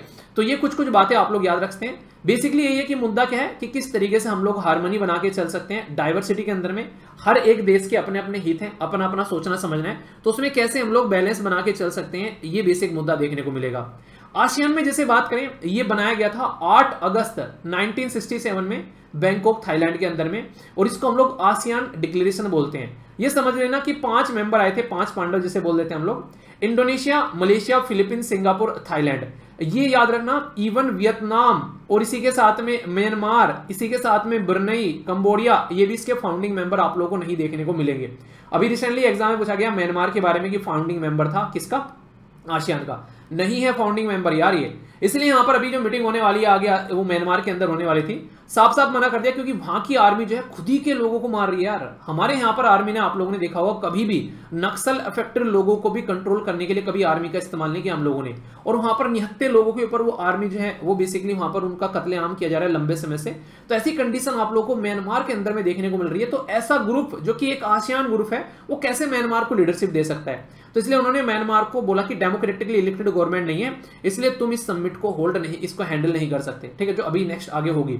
बर्मी 1984 में, वियतनाम, लाओस, ये हो गया। और अगर कल को यहां पर मेंबर बन जाता है तो ईस्ट तिमोर आप लोगों को नया मेंबर इसमें जुड़ता हुआ नजर आएगा, जो कि आसियान का 11th मेंबर यहां पर आप लोगों को देखने को मिलेगा। तो ये कुछ बेसिक इंफॉर्मेशन है बिल्कुल आप लोगों के सामने। ये अपना डे इसलिए सेलिब्रेट करते हैं 8 अगस्त को, क्योंकि अगर 8 अगस्त को इसको बनाया गया था। और सबसे इंपॉर्टेंट है आसियान डे, आप लोगों से पूछा अगर जाए, क्योंकि इसके साथ में बहुत सारी मीटिंग हो रही है। और यहां पर एक इंपॉर्टेंट बात और याद रखना, 1 विजन 1 आइडेंटिटी 1 कम्युनिटी। जैसे यूरोपियन यूनियन है ना, ये उसी के पैटर्न में अपने आप को आगे लेकर चलने की कोशिश कर रहे हैं, ठीक है। तो उसी पैटर्न में चीजें आगे लेकर चलने की कोशिश करें, ताकि कॉलोनियल जो सिस्टम इन्होंने झेला है जिंदगी भर, फिर से कोई आकर इनके ऊपर राज न करने लगे। ये भी एक मुद्दा आप लोगों को देखने को मिलता है, ठीक है। बाकी कुछ और बातें इसके बारे में अगर चाहें, इंडिया और आसियान समिट के अंदर में देखो, ये 2 टॉपिक एक जगह इंक्लूड हो गए। अगर देखा जाए तो 2 टॉपिक हैं। एक में तो हम लोगों ने बात की किसके बारे में, ईस्ट एशिया समिट के बारे में, और दूसरा आसियान के बारे में। तो ये देखा जाए तो अलग अलग टॉपिक होने चाहिए थे ये दोनों, पर लेकिन एक ही जगह मीटिंग हो रही थी, प्राइम मिनिस्टर मोदी साहब ने दोनों एक साथ में अटेंड कर दी, तो इसलिए यहां पर ये एक ही साथ में आप लोगों को पढ़ा दिया। पर रियलिटी में ये 2 अलग अलग टॉपिक हैं, ये याद रखना। एक है आसियान के बारे में, इंडियन आसियान समिट, एक ईस्ट एशिया समिट, दोनों अलग अलग टॉपिक हैं। तो इसलिए थोड़ा सा कंफ्यूजन मत रखना इसमें। 1996 में इंडिया जो है वो मेंबर बना आसियान रीजनल फोरम, जिसको आप लोग बोलते हैं, आसियान का नहीं, उसकी जो रीजनल फोरम थी। 2002 में इंडिया आसियान के साथ में एनुअल समिट करना स्टार्ट कर दिया। 2009 में आसियान फ्री ट्रेड एग्रीमेंट के साथ में हम लोगों ने गुड्स में इंक्लूड किया, ना कि सर्विसेज में। गुड्स और सर्विस मतलब क्या होता है? जैसे कोई सामान बनाकर बेचना, उसको गुड्स कहते हैं। जैसे आप लोग डॉक्टर के पास में इलाज करवाने जाते हैं, उसको सर्विस कहते हैं। टीचर के पास में आप लोग पढ़ने आते हैं, उसको सर्विस कहते हैं, ठीक है। तो ये सर्विस की कैटेगरी में आता है। 2012 में स्ट्रेटजी मतलब मिलिट्री के लेवल पर भी काम करना स्टार्ट कर दिया। 2014 में हम लोगों ने free trade agreement in service and investment भी आप लोगों को देखने को मिलेगा, यानी कि 11 के 5 साल बाद में गुड्स और सर्विस अब दोनों यहां पर आप लोगों को देखने को मिल रहे हैं। 2018 में इंडिया और आसियान ने 25 साल सेलिब्रेट किए रिसेंटली अभी यहाँ पर अगर आप लोग देखें, ठीक है। और लीडर ऑफ आसियान कंट्री को याद रखना आप लोग, ये क्वेश्चन भी पूछे जाते हैं आप लोगों से कि रिपब्लिक डे जब हमारा सेलिब्रेट किया गया था 26 जनवरी 2018 में, इसीलिए यहां पर आसियान के 10 के 10 मेंबर को बुलाया गया था। क्यों? क्योंकि 25 साल पूरे हो गए थे भाई साहब इनके साथ में हमारे रिलेशन के, तो इसीलिए बहुत ही इंपॉर्टेंट क्वेश्चन यहां पर बनता है। सर ये टॉपिक इंपॉर्टेंट था गए, जी हां, आप लोग खुद देख लो, मुझे बताने की जरूरत नहीं है। डायरेक्ट क्वेश्चन आप लोगों से पूछा गया है, ईस्ट एशिया समिट भी आ गया यहां पर और आसियान भी आ गया। तो बोला गया कि India is a member of, इनमें से मतलब नीचे विच अमंग द फॉलोइंग, कौन सा इंडिया मेंबर है किसका यहाँ पर। तो अगर आप लोग को पता है कि आसियान के मेंबर हम लोग नहीं है तो आप लोग इसको भी उड़ा दोगे और इसको भी उड़ा दोगे, ठीक है। India is member of one, अगर आप लोग को पता है कि हाँ ईस्ट एशिया समिट के मेंबर है, जो भी आप लोगों को पढ़ाया तो आप लोगों को पता है कि इसके मेंबर है, तो यानी कि ये भी गलत, मतलब जितना मैंने पढ़ाया अगर आप लोगों को ये नहीं पता है ऊपर वाली जो इन्फॉर्मेशन है कि एशिया पैसिफिक के हम लोग मेंबर हैं या फिर नहीं है, तो जितनी इन्फॉर्मेशन इस टॉपिक में दी गई है उतनी इन्फॉर्मेशन से आप लोगों का क्वेश्चन सोल्व हो जाता है। और फाइनल क्या है हमारा, वह सिलेक्शन लेना, ठीक है, ना कि मास्टर बनना, ठीक है। तो ये डायरेक्ट क्वेश्चन आप लोग है और आंसर आप लोगों ने दे दिया आसानी से। क्या हो गया आंसर यहाँ पर, आंसर है बी बेसिकली। तो इस तरीके से इंफॉर्मेशन आप लोगों के लिए एग्जाम में काम आती है। इवन ये क्वेश्चन डायरेक्टली रिलेटेड नहीं था पर बहुत इंपॉर्टेंट था। 2016 में आप लोगों को देखने को मिला रीजनल कॉम्प्रिहेंसिव इकोनॉमिक पार्टनरशिप, जिसमें आसियान के मेंबर के बारे में बात की जा रही थी, ठीक है। तो ये डायरेक्ट क्वेश्चन आप लोगों यहां पर निकल कर आया। 2018 में क्वेश्चन आप लोगों से पूछा गया which of the above the four free trade agreement partner है आसियान का, ये डायरेक्ट क्वेश्चन आप लोगों के सामने यहां पर निकल कर आया, ठीक है। तो जिसके फ्री ट्रेड एग्रीमेंट आप लोगों को देखने को मिलेगा, मैंने अभी बताया यहां पर क्या हमारा है, मैंने बताया यहां पर हमारा है या नहीं है, तो फोर्थ आप लोगों को यहां पर देखने को मिलेगा, तो हमारा तो है। बाकी आस पड़ोस देश वाले भी यहां पर फ्री ट्रेड एग्रीमेंट में आप लोगों को नजर आएंगे, तो सी आंसर आप लोगों को यहां पर देखने को मिलेगा। यानी कि ऐसा टॉपिक है जिससे अलग अलग लेवल पर आप लोगों से क्वेश्चन पूछे जा चुके हैं, ठीक है। इसी के साथ में आसियान के मेंबर के बारे में अगर क्वेश्चन पूछ ले तो आप लोगों के लिए बनाया गया। तो यहां पर कौन सा आसियान का मेंबर जो है, फाउंडिंग मेंबर, बेसिकली मेंबर नहीं फाउंडिंग मेंबर पूछा जाएगा। तो फाउंडिंग मेंबर मैंने बताया आप लोग कौन कौन है यहाँ पर। फाउंडिंग मेंबर में आप लोगों के नाम बताए, Indonesia, Malaysia, Philippine, Singapore and Thailand. तो इंडोनेशिया, ये बेसिकली वियतनाम बाद में जुड़ा, तो वियतनाम यहाँ पर फाउंडिंग मेंबर नहीं है, ठीक है। तो आप लोग यहाँ पर देख सकते हैं, तो वियतनाम अगर फाउंडिंग मेंबर नहीं है तो आंसर क्या हो गया, आंसर यहाँ पर इसका ए हो गया। तो इस तरीके से आप लोग देखते हैं, तो मतलब डायरेक्ट क्वेश्चन आप लोगों से पूछा जा सकते हैं। कल को हमारे रिलेशन के बारे में पूछ ले कि किस किस तरीके से हमारे रिलेशन आगे बढ़े हैं, तो अभी आप लोगों को पढ़ा है यहाँ पर, बताइए कौन सा पेयर सही करेक्टली मैच होगा। ये सारी की सारी इन्फॉर्मेशन आप लोग यहाँ पर देख सकते हैं। मतलब टॉपिक को पढ़ने भर से आप लोग अगर एग्जाम में चले जाओगे तो भाई साहब उन्हें कहते हैं कि उल्टे मुंह या फिर मूंधे मुंह पढ़ोगे, जब तक क्वेश्चन उसके अटेम्प्ट नहीं करोगे तब तक माइंड में क्लैरिटी होने वाली है नहीं है। तो बेसिक पर्पज क्या है कि हर तरीके से आप लोगों के लिए क्वेश्चन जो है वो आप लोगों को सोल्व करा दिए जाए, ठीक है। ये बेसिकली ईस्ट एशिया समिट के बारे में है, कितने कितने मेंबर है इसके अंदर में, तो ये आप लोग देख लीजिए। तो स्टेटमेंट किससे रिलेटेड है यहाँ पर, तो कौन कौन से करेक्ट हैं ये पूछा गया, तो सारी की सारी करेक्ट इन्फॉर्मेशन है। पॉज कर एक बार अटेम्प्ट कर लेना और फिर बताना कैसे कैसे आप लोगों को लगा, ठीक है। इसके ऊपर टॉपिक इतना इंपॉर्टेंट है, आप लोग खुद देख लो। Evaluate the economic and strategic dimension of the India look east policy in the context of post cold war, जो इंटरनेशनल सिनेरियो रहा उसके बारे में बात की जा रही है, ठीक है।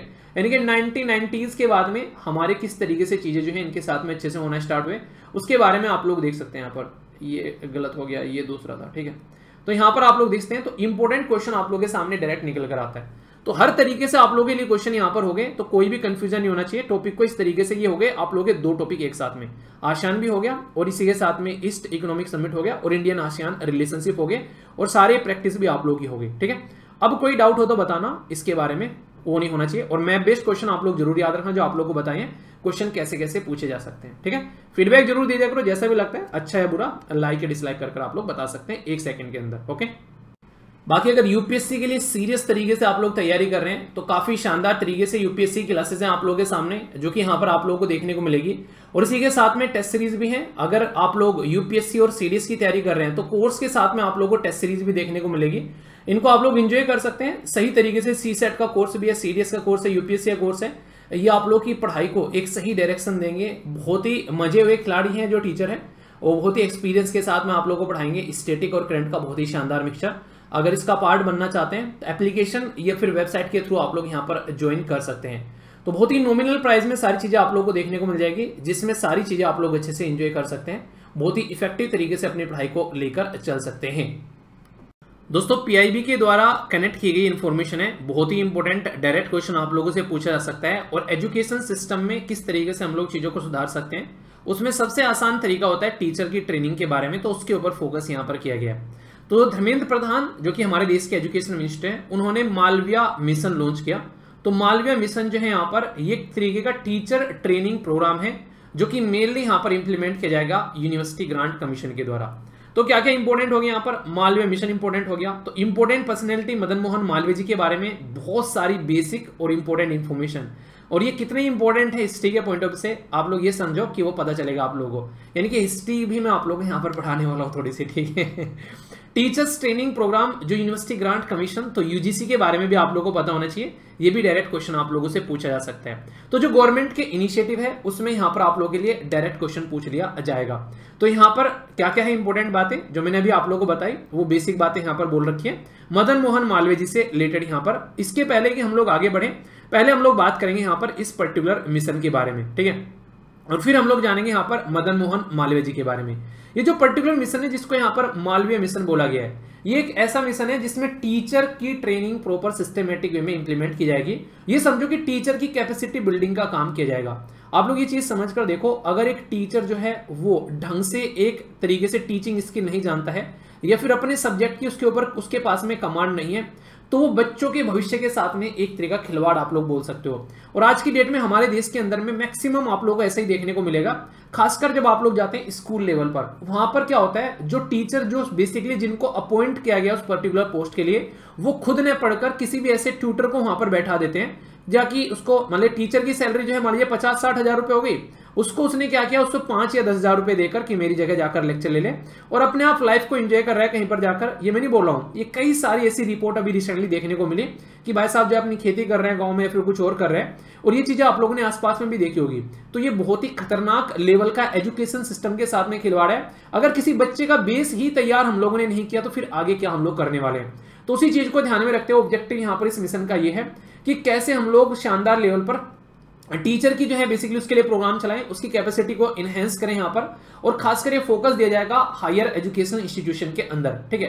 प्रोग्राम जो है ये कैपेसिटी बिल्डिंग करेगा 15 लाख टीचर थ्रू 101 मालवीय जो मिशन सेंटर है उसमें, जिनको पहले हम लोग basically human resource development centre बोलते थे। रीजन क्या अभी चेंज करने का आप लोगों को पता है, पहले ह्यूमन रिसोर्स डेवलपमेंट मिनिस्ट्री, जिसको आज के डेट में एजुकेशन मिनिस्ट्री बोलते हो, पहले इसको ह्यूमन रिसोर्स डेवलपमेंट मिनिस्ट्री हम लोग बोला करते थे।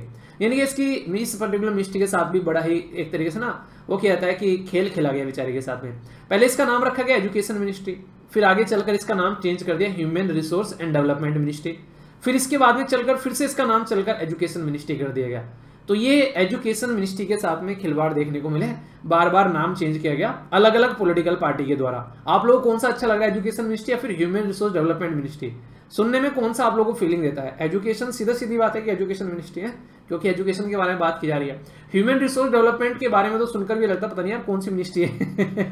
तो ये बातें आप लोग देखते हैं। अभी हमारे देश के अंदर में जो खासकर बात करें जो नई पॉलिसी लेकर आएगी, जिसका बहुत ज्यादा एक तरीके से प्रचार प्रसार भी हुआ हमारे देश के एजुकेशन सिस्टम को इंप्रूव करने के लिए, वो थी नेशनल एजुकेशन पॉलिसी। उसमें भी फोकस दिया गया कैसे हम लोग बेसिकली जो एजुकेटर्स हैं उनको फ्यूचर रेडी कर सकते हैं, उनकी ट्रेनिंग कर सकते हैं, क्वालिटी और लीडरशिप की स्किल उनके अंदर में लेकर आ सकते हैं। और इसी के लिए थीम प्रोग्राम जो यहाँ पर लेकर चला गया कि कैसे हम लोग मल्टी एक तरीके से डिसिप्लिनरी एजुकेशन लेकर चल सकते हैं अलग अलग डायमेंशन में।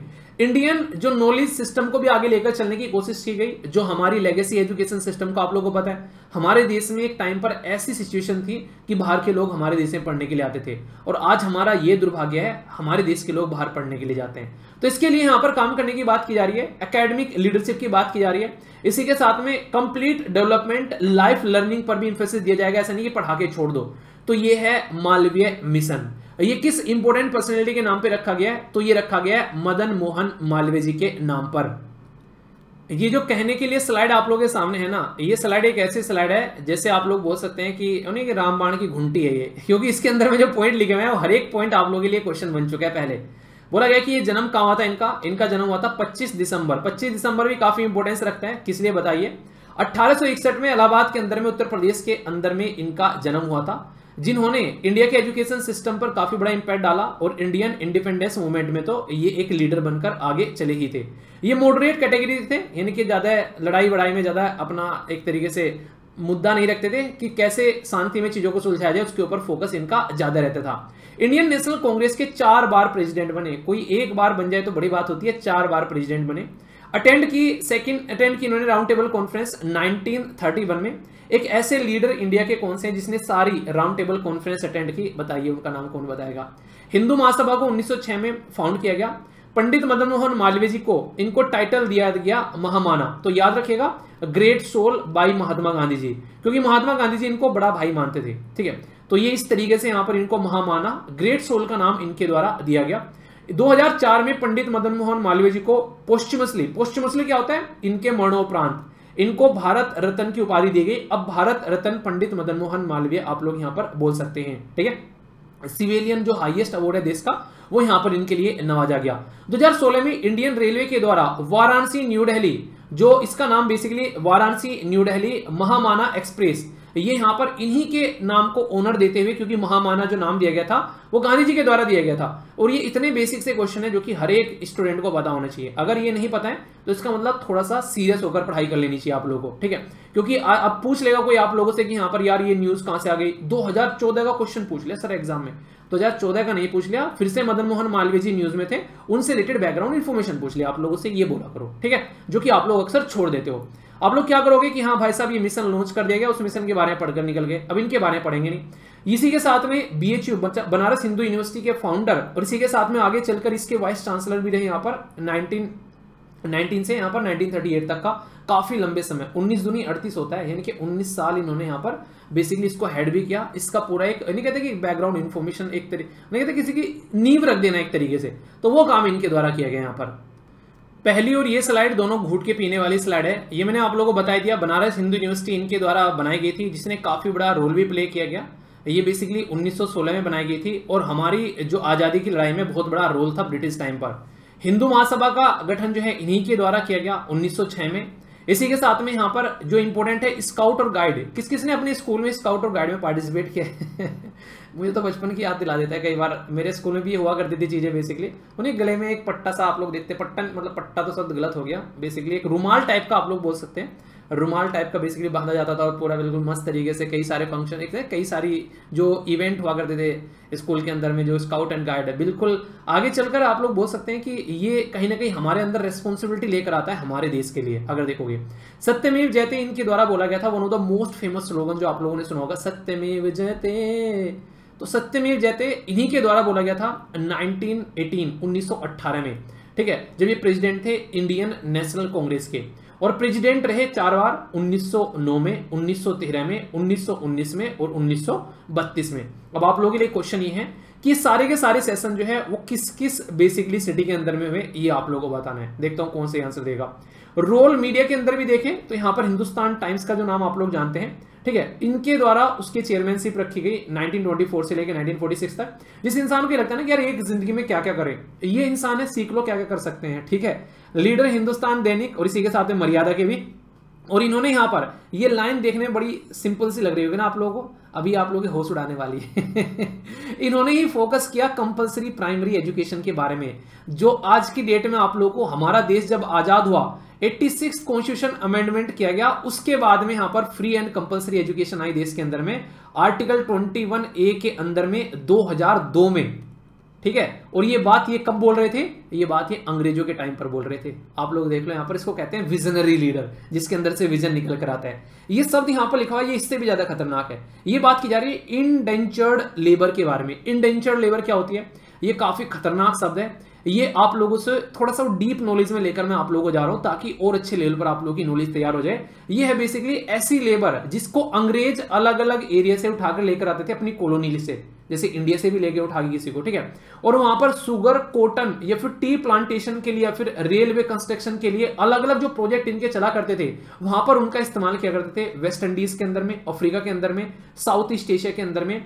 तो ऐसे लोगों को इंडेंजर्ड लेबर का नाम दिया गया था। यहां पर इनको हिंदी में गिरमिटिया बोलते हैं। आप लोग अगर महात्मा गांधी जी की अगर ऑटोबायोग्राफी पढ़ोगे तो उसमें ये शब्द आप लोगों को कई बार सुनने को मिलेगा, क्योंकि उन्होंने बहुत लंबा ड्यूरेशन जो है अपनी लाइफ का वहां पर बेसिकली बिताया है। तो ऐसे लीडर के बारे में पढ़ो तो आप लोगों के अंदर में लीडरशिप की क्वालिटी आएंगी।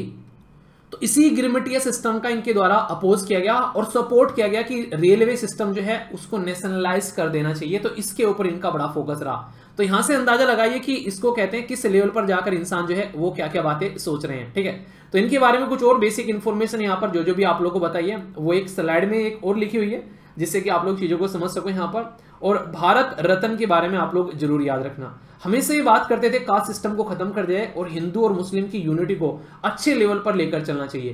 प्रैक्टिस की गई इलाहाबाद हाईकोर्ट के अंदर में। ठीक है, और कहीं ना कहीं सबसे ज्यादा फोकस रहा जो हमारे देश के फ्रीडम फाइटर थे उनको कैसे बचाया जाए अंग्रेजों के अत्याचार से, उसके ऊपर इनका पूरा फोकस ये देखने को मिला। सोचो यार, ये वो लीडर हैं जो अपनी जिंदगी जी कर गए और उस टाइम पर ये चले गए जब इनको आजादी की जिंदगी जीने का मौका मिला था। उससे पहले ये हमारे लिए अपने प्राण की न्योछावर देकर चले गए। तो सैल्यूट है ऐसे देश के लीडर को। तो इनको याद करना तो बनता है और इनके नाम पर जितने प्रोग्राम रखे जाए वो तो और भी अच्छा है, क्योंकि इससे क्या होगा, ज्यादा से ज्यादा जिससे जनता है जो सुनेगी इसके बारे में, हमारे देश के बच्चे पढ़ेंगे इसके बारे में, तो एटलीस्ट इसके बारे में जान पाएंगे, वरना वो इन लीडर्स के बारे में कभी जान ही नहीं पाते। ठीक है, तो ये आप लोग याद रखते हैं। हालांकि इनके नाम पर एक स्टाम्प भी है जो यहाँ पर इशू किया गया था इंडियन पोस्ट के द्वारा।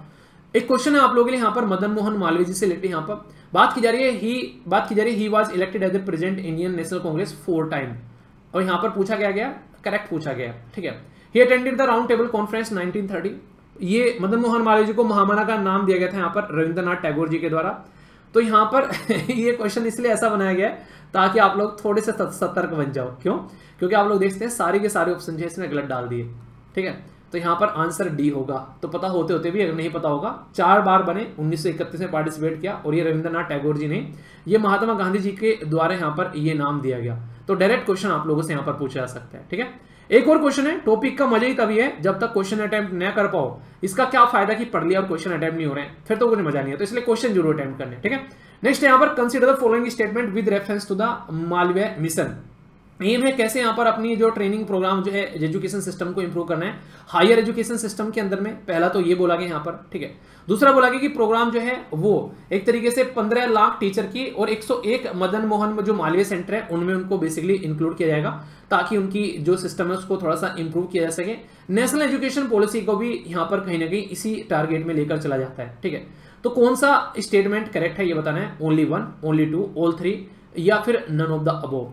तो ये अभी आप लोगों को पढ़ाया, तो सारे के सारे जो करेक्ट स्टेटमेंट है आप लोगों के सामने, ये डायरेक्ट क्वेश्चन आप लोगों से यहाँ पर पूछा जा सकता है। ठीक है, तो न्यूज क्या थी, मालवीय मिशन के बारे में थी। इंपोर्टेंट पर्सनैलिटी कौन थे, वो मदन मोहन मालवीय जी थे, उनके बारे में सारी इंफॉर्मेशन जाननी और इसी से रिलेटेड आप लोगों के लिए क्वेश्चन भी अटेम्प्ट हो गए। तो इस तरीके से ये होता है आप लोगों के टॉपिक का पूर्ण विराम। तो यहां तक कोई कंफ्यूजन हो तो बताइए, और इस तरीके से अपने लीडर के बारे में कोशिश करो, एटलीस्ट हर वीक में किसी एक लीडर के बारे में आप लोगों को पढ़ना चाहिए। इससे आप लोगों के अंदर फीलिंग जनरेट होगी अपने देश को लेकर भी, और चीजों को और अच्छे से आप लोग समझोगे। तो ये एजुकेशन के लिए तो सही है, आप लोग अपने देश के अंदर में जो चीजें हैं आप लोग उनकी और ज्यादा एक तरीके से इज्जत करना स्टार्ट कर दोगे, क्योंकि वो फ्री में नहीं है। किसी इंसान ने अपनी जान गंवाकर यहाँ पर बेसिकली वो आप लोगों को दी है। तो ये आप लोग यहाँ पर समझ पाओगे, है कि नहीं। तो बताइए यहाँ पर कैसा लगा आर्टिकल, कोई कंफ्यूजन हो तो बताना, बाकी फीडबैक दे दिया करो, 1 सेकंड लगती है, प्यार दिखा दिया करो, लाइक या फिर डिसलाइक कर। ठीक है, now the topper of batch is Indore. Indore ने यूपीएससी को टॉप किया यूपीएससी को टॉप नहीं किया, इंदौर ने एयर क्वालिटी के जो सर्वे है उसमें टॉप मार दिया यहाँ पर। और इंदौर का नाम इतनी बार सुन चुका हूँ, इतनी बार पढ़ा चुका हूँ, अब तो मन किया जा रहा है कि बार बार की इंदौर घूम के आऊँ एक बार कौन कौन है इंदौर वासी बताना जरूर, आओ तो मिलना, मतलब आऊँ तो मैं वहाँ पर मिलना यार। पता चला मैं वैसे ही घूम रहा हूँ वहाँ पर, मैं जाने अनजाने नहीं शहर में घूम रहा हूँ, कोई पूछ ही नहीं रहा है कहाँ भैया क्योंकि मैं आऊँगा तो भाई साहब फिर सबसे मिल के जाऊँगा, है कि नहीं। तो इंदौर जो है उसके बारे में अगर बात की जाए तो बड़ी शानदार परफॉर्मेंस देते हुए अवार्ड जीता गया यहाँ पर इंदौर के द्वारा, वो भी टॉप मार्क। ठीक है ना, topper of the batch Indore, किसमें, एयर क्वालिटी के बारे में बात करें तो मध्य प्रदेश के अंदर में इंदौर जो है उसने टॉप रैंक की यहाँ पर, खासकर किस कैटेगरी में, मिलियन प्लस पॉपुलेशन, यानी कि जहां पर 10 लाख से भी ज्यादा लोग रहते हैं उसमें यहाँ पर ये बेसिकली देखा गया। ये आप लोग लिस्ट देखिए, इसमें चीजों को अच्छे से कनेक्ट कर पाएंगे। यहाँ पर 3 कैटेगरी इनके द्वारा डिसाइड की गई है। एक तो कैटेगरी वो है जिसमें यहाँ पर पॉपुलेशन जो है मिलियन प्लस है, मिलियन का मतलब 1 मिलियन में 10 लाख होते हैं, तो 47 सिटी जो है वो इसके अंदर में रखी गई है। कैटेगरी 2 जिसमें पॉपुलेशन 3 से लेकर 10 लाख के बीच में, उसमें 44 है। और कैटेगरी जो आप लोगों को 3 देखने को मिलेगी, इसमें है पॉपुलेशन जिनकी 3 लाख से ज्यादा है, सॉरी 3 लाख के कम देखने को मिलेगी। 3 लाख के कम 40 सिटी, 3 से 10 के बीच में 44 और 10 से ऊपर है 47। तो इसके बेसिस पर यहां पर निकाला जाता है ये इंडेक्स, और इसमें टॉप पर रहा इंदौर। आगरा को देखकर मैं सरप्राइज हो गया, क्योंकि नॉर्मली आगरा जो है काफी पॉल्यूटेड कैटेगरी में माना जाता था, पर लेकिन यहां पर अच्छी परफॉर्मेंस आप लोगों को देखने को मिली। इसी के साथ में थाने, श्रीनगर अच्छी, इसी के साथ में भोपाल, फिर से यहां पर मध्य प्रदेश की बात की जा रही है, त्रिची, इसी के साथ में वडोदरा, अहमदाबाद, अच्छी बात यहां पर अहमदाबाद भी आप लोगों को देखने को मिल रहा है, दिल्ली की भी अच्छी पोजीशन है यहां पर, और मुंबई भी। ठीक है, तो ये टॉप कैटेगरी में देखने को मिल रही है, यानी कि इनके द्वारा अच्छा काम किया जा रहा है एयर की क्वालिटी को लेकर। तो ये बात आप लोग यहां पर समझ सकते हैं। तो एक तो सबसे पहले तो कांग्रेचुलेशंस जो भी यहां पर इस सिटी से निकल कर आते हैं। तो कैसी लगी आप लोगों को ये रैंक? बाकी जो बातें मैंने बताई हैं उसका एक थोड़ा सा ओवरव्यू यहां पर भी है। ये इंडेक्स जो है 2022 में सितंबर में मिनिस्ट्री ऑफ एनवायरनमेंट और फॉरेस्ट एंड क्लाइमेट चेंज के द्वारा रिलीज किया गया था, स्वच्छ वायु सर्वेक्षण रैंकिंग के तहत में यहां पर under the national clean air programme. Basic focus ये था कि कैसे हम लोग अपने देश में चीजों को क्लीन करें, और इसी में बेसिकली टारगेट भी रखा गया कि लगभग 40% जो रिड्यूस करना है पोल्यूशन को 25-26 तक। तो कोई पूछ ले आप लोगों से हमारे देश के अंदर में नेशनल क्लीन एयर प्रोग्राम के तहत टारगेट क्या है, तो ये टारगेट है, भूलना मत इसको। ठीक है, भूल जाना नहीं इस टारगेट को। ठीक है, नेक्स्ट यहां पर बात की जा रही है PRANA। ठीक है, तो प्राना क्या है यहां पर? ये प्राना है बेसिकली एक तरीका सेल्फ असेसमेंट प्रोग्राम, जिसको बोला गया portal for regulation of air pollution in non attainment city. तो जहां जहां पर भी बेसिकली पोल्यूशन की क्वालिटी बहुत ही लो लेवल की देखने को मिलती है, तो वहां पर काम कर रहे हैं और कैसे उनको सही डायरेक्शन में लेकर आना है, इसके ऊपर फोकस यहां पर किया जा रहा है। स्वच्छ वायु सर्वेक्षण में फोकस क्या क्या है? अगर ढंग से देखा जाए तो सॉलिड वेस्ट मैनेजमेंट, यानी कि जो कूड़ा करकट है उसको कैसे मैनेज कर रहे हैं, रोड पर कितनी डस्ट है, कल को रोड पर को गाड़ी जाए निकल के पता चला आसपास सब जगह उसका मेकअप लग गया सबको है कंस्ट्रक्शन और डिमोलिशन वेस्ट जो है उसको कैसे टारगेट कर रहे हैं, यानी कि बिल्डिंग तोड़ दी फिर वहां पर कचरा घूमे फिर रहा है सब जगह। ठीक है, इसी के साथ में कंट्रोल करना, जो वैक्यूलर पोल्यूशन है सबसे ज्यादा, और इंडस्ट्री किस तरीके से पोल्यूटेड वहां पर है, पोल्यूशन फैला रही है। 3 बेस्ट अगर परफॉर्मिंग सिटी के आप लोग बात करेंगे ईच के अंदर में, तो यहां पर उनको बेसिकली एक अच्छे खासे लेवल पर कंपटीशन देखने को मिलता है। तो अच्छी बात यहां पर यह कि फेडरलिज्म का कॉन्सेप्ट भी फॉलो किया जाता है। ठीक है, ऐसे आप लोग यहां पर बोल सकते हैं। बाकी थोड़ा सा और डीपली जाएंगे स्वच्छ सर्वेक्षण 2023 के अंदर में, तो यहां पर आप लोग देख सकते हैं कि जो फर्स्ट जो कैटेगरी के अंदर में आगरा, अभी इंदौर, आगरा और थाने ये देखने को मिला। इसी के साथ में सेकंड कैटेगरी में ये अमरावती, इसी के साथ में मुरादाबाद और गंगटूर, इनके द्वारा टॉप किया गया। ठीक है, थर्ड कैटेगरी में जब आप लोग जाएंगे तो यहां पर आप लोगों को देखने को मिलेगा पवानो, हिमाचल प्रदेश के अंदर में है। इसी के साथ में यहां पर कालाब, ठीक है, तो ये आप लोगों को ये हिमाचल प्रदेश के अंदर में, और अंगुल तो ये उड़ीसा के अंदर में। इनके लिए यहां पर टोटल मिलाकर 8 कैटेगरी आप लोगों को देखने को मिल रही है, जिसको अलग अलग तरीके से अगर आप लोग देखोगे तो समझोगे यहां पर, जिसमें कि किस तरीके से हम लोग अपनी चीजों को टैकल कर सकते हैं। पहले 2022 में लखनऊ, प्रयागराज, वाराणसी ये टॉप 3 सिटी देखने को मिली थी मिलियन प्लस कैटेगरी में, जो कि आप लोगों की निकल कर आते हैं उत्तर प्रदेश की तीनों एक साथ में। ठीक है, तो कौन कौन यहां पर इंडियन सिटी से बताइएगा जरूर। अगर कल को चल के आप लोगों से नेशनल क्लीन एयर प्रोग्राम के बारे में पूछ बैठे कोई, और आप लोग बोले तो 2019 में लॉन्च किया था, यहां से कैसे क्वेश्चन आ गया, तो ऐसे आ गया। ठीक है तो पुराना क्वेश्चन नहीं, इसका मतलब अभी फिर से ये न्यूज में आया है। 2019 में लॉन्च किया गया था कि कैसे हम लोग पोल्यूशन को खत्म करें, अपने पार्टिकुलेट मैटर को भी टारगेट करने की कोशिश की गई थी 2024 तक का, और बेस ईयर 2017 रखा गया था, ताकि इस लेवल पर एटलीस्ट लेकर आ पाए। और इसी के साथ में यहाँ पर national ambient air quality standard, जो कि यहाँ पर फोकस किया जा रहा है कि जिनके अंदर में पोल्यूशन काफी ज्यादा है उसको कैसे लेकर चल सकते हैं। और मॉडल मिनिस्ट्री जो है यहाँ पर वो है इन्वायरमेंट मिनिस्ट्री हमारी, तो ये सारे काम कर रही है। आप लोग बोलेंगे यार इतना फोकस क्यों दिया जाता है इसके ऊपर, तो आप लोग देखकर हैरान हो जाओगे, हैरान क्या चकरा जाओगे। पोल्यूशन की वजह से अगर मोटे मोटे तौर पर आप लोग देखोगे, ये देखो यहाँ पर ये डेटा है पोल्यूशन का आप लोगों के सामने यहाँ पर। ठीक है, इकाई, दहाई, सैकड़ा, हजार, 10,000, लाख, 10 लाख, करोड़, 1 करोड़ लोग, समझ रहे हैं आप लोग 1 करोड़ लोग कितने होते हैं? 1 करोड़ लोग जो हैं वो अपनी जान गंवा देते हैं अलग अलग तरीके की यहाँ पर पोल्यूशन की वजह से।